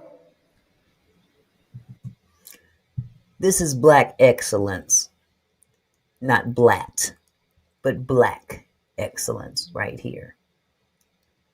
And he wasn't perfect, just like no other president was perfect. But this is what black excellence looks like in the event that this hoe is still watching.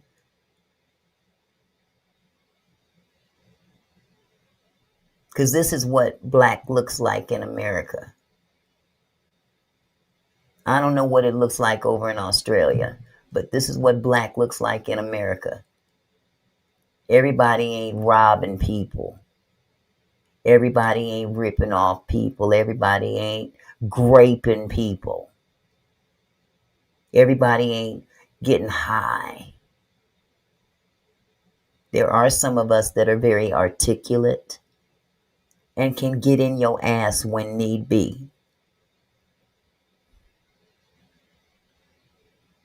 Trying to get somebody to come look at some doggone content creator. The content creator didn't come over here and say that bullshit. She did. Why do I need to go see some content creator when it's you spewing this hatred? People break into people's houses. As far as I know, you may not even have a house. What are we talking about? But since she has such an aspect of what black people are about, she needs to take a good look at this screen right here. We all ain't stupid. As I'm sure the ones over there in her country ain't all stupid either. But she said out of her own snidely little mouth, I'm glad we don't have that many blacks here. Tell me I'm lying. Well, I'm glad we ain't got that many of you here. Because I would hate to go to jail after dusting your behind in person. Man, please. She was yes, Dawn, she was stupid, idiotic, and lame-brained. And I truly believe she felt that way. Because she kept going.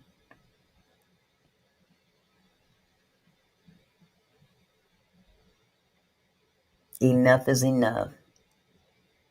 And that's a mistake as well. And so, look, obviously I didn't know Charlie Kirk. I was generally aware of some of his ideas. I think those ideas were wrong. But that doesn't negate the fact that what happened was a tragedy and that I mourn for him and his family. He's a young man with 2 small children and a wife who obviously, and a huge number of friends and supporters who cared about him. And see, that's the thing I like about our people.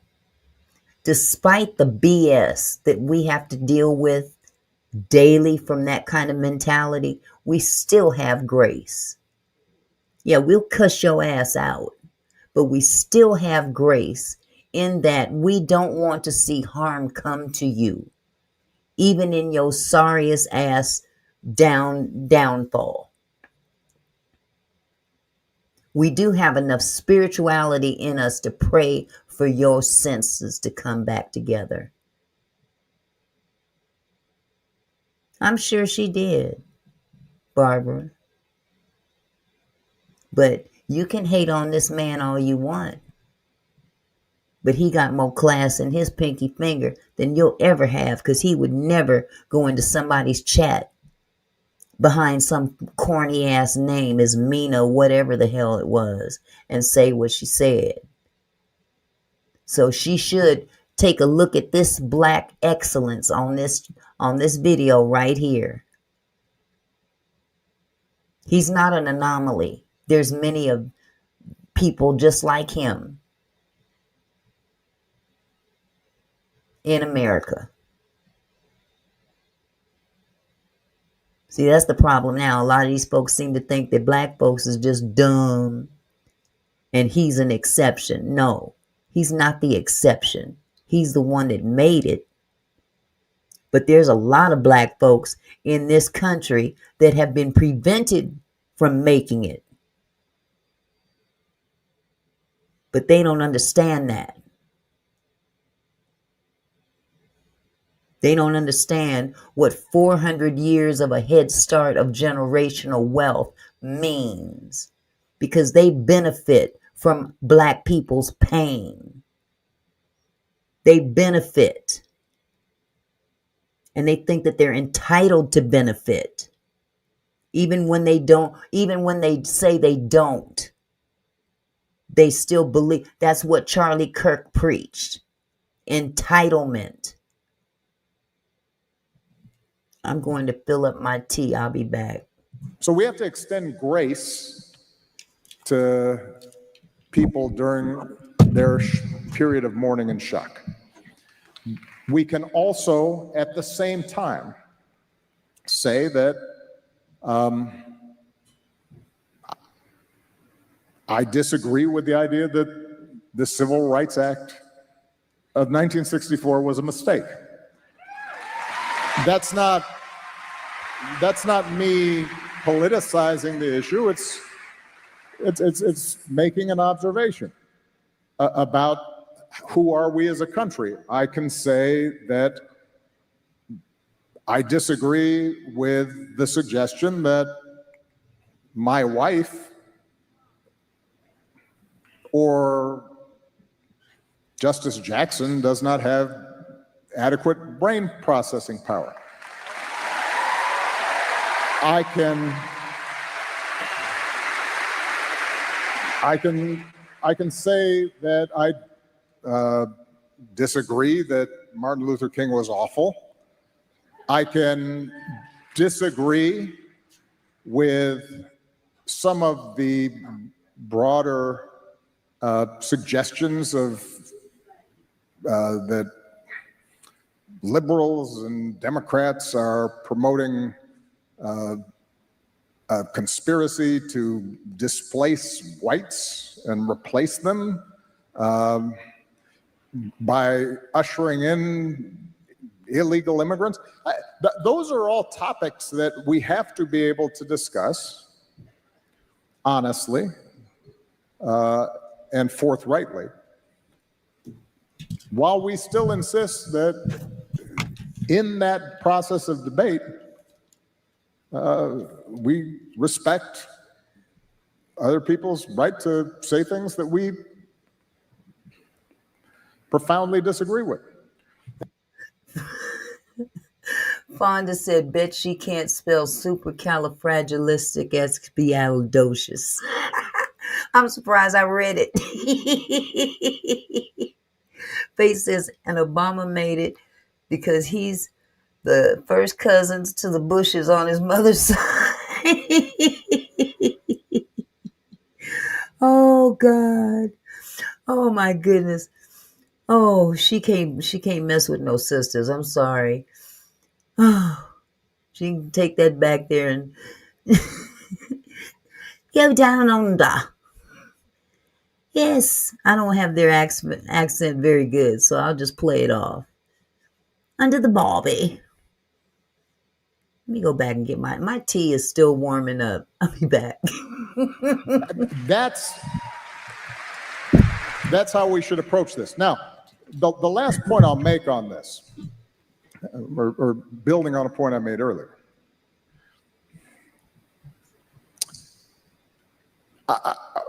I've been very impressed with Governor Cox in Utah and how he's approached some of these issues.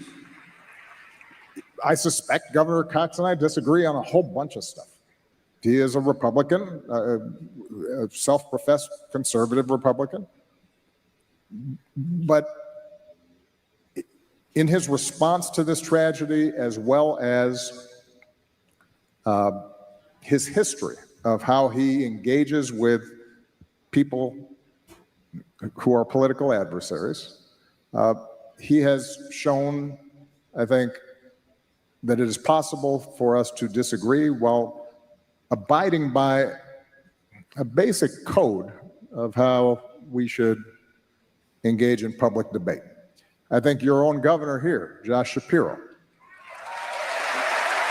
has done the same thing. When I was president, in the aftermath of tragedies, when Dylan Roof went into a black church and, based on his own words, shot a group of folks who were engaged in Bible study and who had invited him in.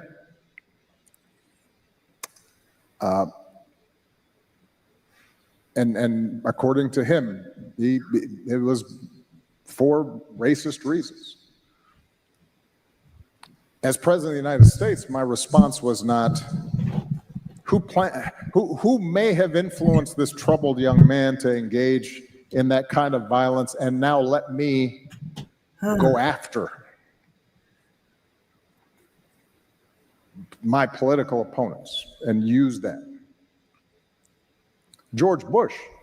Blatt, B-L-A-T-T. Man, miss me.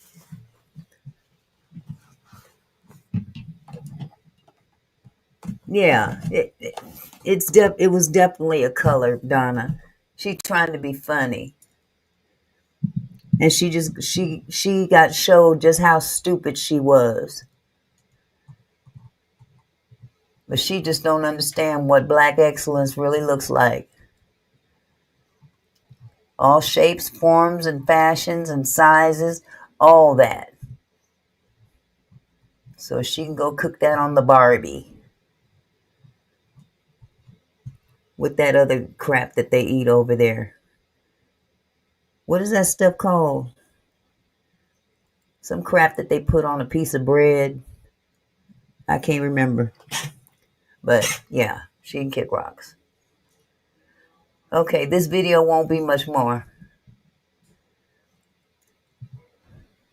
Again, I don't agree with him on a lot of stuff, but he is a good, gracious man, and one of the, I thought, most commendable things that he did after 9/11, the most horrific thing to happen to the United States during the course of my lifetime, in my memory, in the aftermath of this terrible tragedy, made a point. We are going to go after the people who perpetrated this. But he explicitly went out of his way to say, we are not at war against Islam, and systematically and repeatedly talked about how we can't use this as a way to divide and target fellow Americans. But this is exactly what they do. They are using this. Oh yeah, I'm sure she is. She can sit there and watch me all she wants. She can sit there and watch all she wants. She just adding views to my count. She just adding views to my count. And if she has a channel, hopefully she'll get monetized one day. But it's sad. Y'all, I am stuck now. I need somebody to tell me the name of that stuff that they put on that bread. What is that stuff called again? Crapola. there's oh my God, it's something something in Australia. Oh God, they put it in a song. Oh my goodness. I come from the land down under, wind flow and men plunder. Can you hear that thunder? Gonna take cover. It's in that song. Oh man. I can't remember. Nutella. That's gonna mess with me for the rest of the night now. I gotta look it up. I gotta find out what it is. And so when I hear not just our current president, but his aides, who have a history of calling political opponents vermin, enemies, who need to be targeted, that speaks to a broader problem that we have right now. That's right. And something that we're going to have to grapple with, all of us, Yep. whether we're Democrats, Republicans, independents. We have to recognize that on both sides, undoubtedly there are people who are extremists and who say things that are contrary to what I believe are America's core values. Vegemite. That was it. Vegemite sandwich. So take that Vegemite and smear it all over yourself and have your dog lick it off of you. That part. Mangy bitch. If you're watching, take your little Vegemite ass on back to Australia or go make a pit stop over to Canada. I don't care. I know, Faith. I'm not even tripping about the numbers tonight. It could be 5 people in here. Come back in here and let me cuss you out some more. But I ain't going nowhere. You want to see me pissed off? Come on back. Bring your Vegemite sandwich with you. And I'll smack you with one of my ribs. And not the one in my chest, the one in my hand, my barbecue rib. I'm just kidding, y'all. I'm just fooling around now. Oh, Lord, have mercy. What a night. 2 nights straight of stupid trolls. Not all of them were stupid. Actually, not all of them were trolls. I'll be honest with you. But I will say that those extreme views were not in my White House. I wasn't embracing them. Yes, I was really struggling with that one, Faith. You remembered hard on that one, didn't you? Not Mangy. Mangy bitch came easy. But Vegemite, I had to think about that real hard. That was in a song.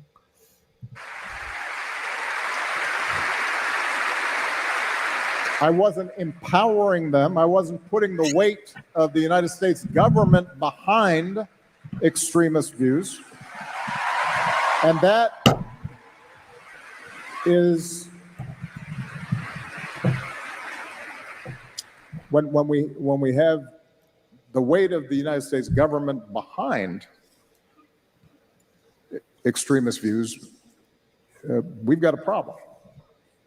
And so your original question is, are we at an inflection point? We're at an inflection point in the sense that we always have to fight for our democracy. Mm-hmm. And we have to fight for those values that have made this country the envy of the world. And I often say democracy is not self-executing. It depends on us as citizens, regardless of our political affiliations, to stand up for certain core values, because otherwise we may not have them. Wow. The end. Hey, Down South Stitcher. How are you, my love? Man, boy, tonight was an evening not to forget. But if they don't know, now they know. I appreciate y'all for hanging with me this long. They say we only make it to heaven on affirmative action, and when we get there, we pew. We pew. I know there's more to that entry. Auntie Mickey, you got me thinking about I Love Lucy now. Vitamin Vitamita Vegemita.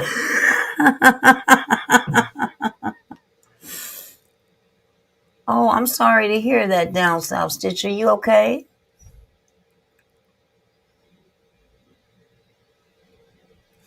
Carol Burnett, that was my girl. Carol Burnett was hilarious. Now, my husband loved I Love Lucy, but I love Carol Burnett.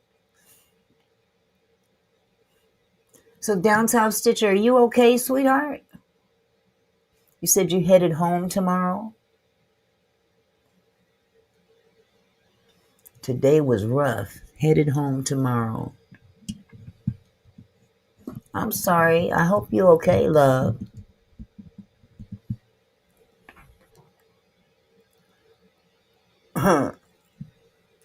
Well, y'all, we've been here for 4 hours, 12 minutes, and 22, 23, 25 seconds and count. Oh, yeah, my stepmom passed, and she and my dad in Kentucky, yes, back to LA 12. Oh, my goodness. My condolences, my love. I'm so sorry, honey. They say we only get to heaven on affirmative action, and when we get there, we pollute it with barbecue sauce and watermelon seeds. And you know what? And it was okay for us to fix them for them back in slavery, and when people were working in folks' homes and raising their kids for them and nursing their kids for them. All that was good then too, but I guess it's pollution in heaven. So I tell you what, if we have barbecue sauce and watermelon seeds in heaven, they better not ask for none. And they can eat their Vegemite sandwiches or their cheese sandwiches. How about that? See, they want to talk all that nonsense about barbecue sauce and watermelon, but guess what? They sure was eating it when we have it for them. Don't forget the fried chicken, huh, Faith? Ain't that the truth? You want to knock something, but you sure can't cook it right. Raisins in the potato salad. Man, please.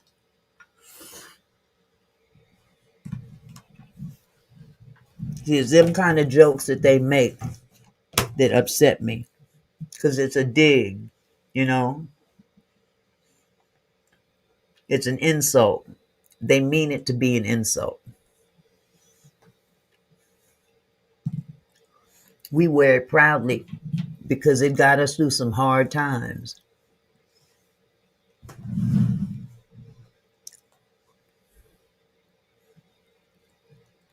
That watermelon and fried chicken, barbecue, red beans and rice, cornbread, hot water cornbread. I don't think so either, Barbara. But it is what it is. But I tell you what, despite the BS that came in here later in the show, I just bust out laughing Read loud, and my husband jumped up. Say what? He probably wondered, what are we doing on here, huh? But anyway, I want to thank you guys for hanging with me for the last 4 hours and 15 minutes. Haven't done a live that long, but we had a good time. We had a good drag session with Miss Australia, Black Lady, whatever the heck she was calling us. But I will be back tomorrow. I will come on at noon my time. That's 12 o'clock Pacific Standard Time. So Central Time would be 2 o'clock p.m. Eastern Standard Time would be 3. Okay. So I got some more stuff for you.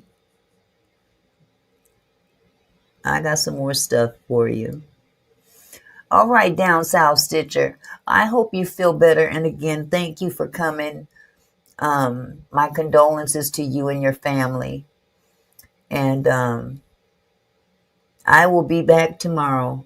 I love you guys. Thank you so much for coming.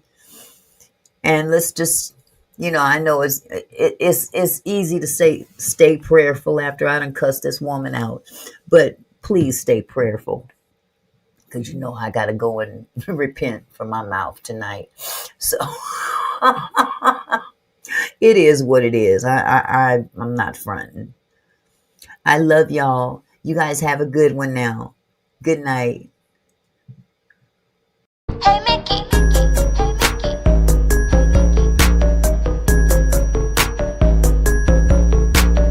Oh Mickey, you're so fine. So fine, you got my mind. Oh Mickey, you're so fine. So fine, you. Oh Mickey, you're so fine. Hit the like button. It don't cost you nothing.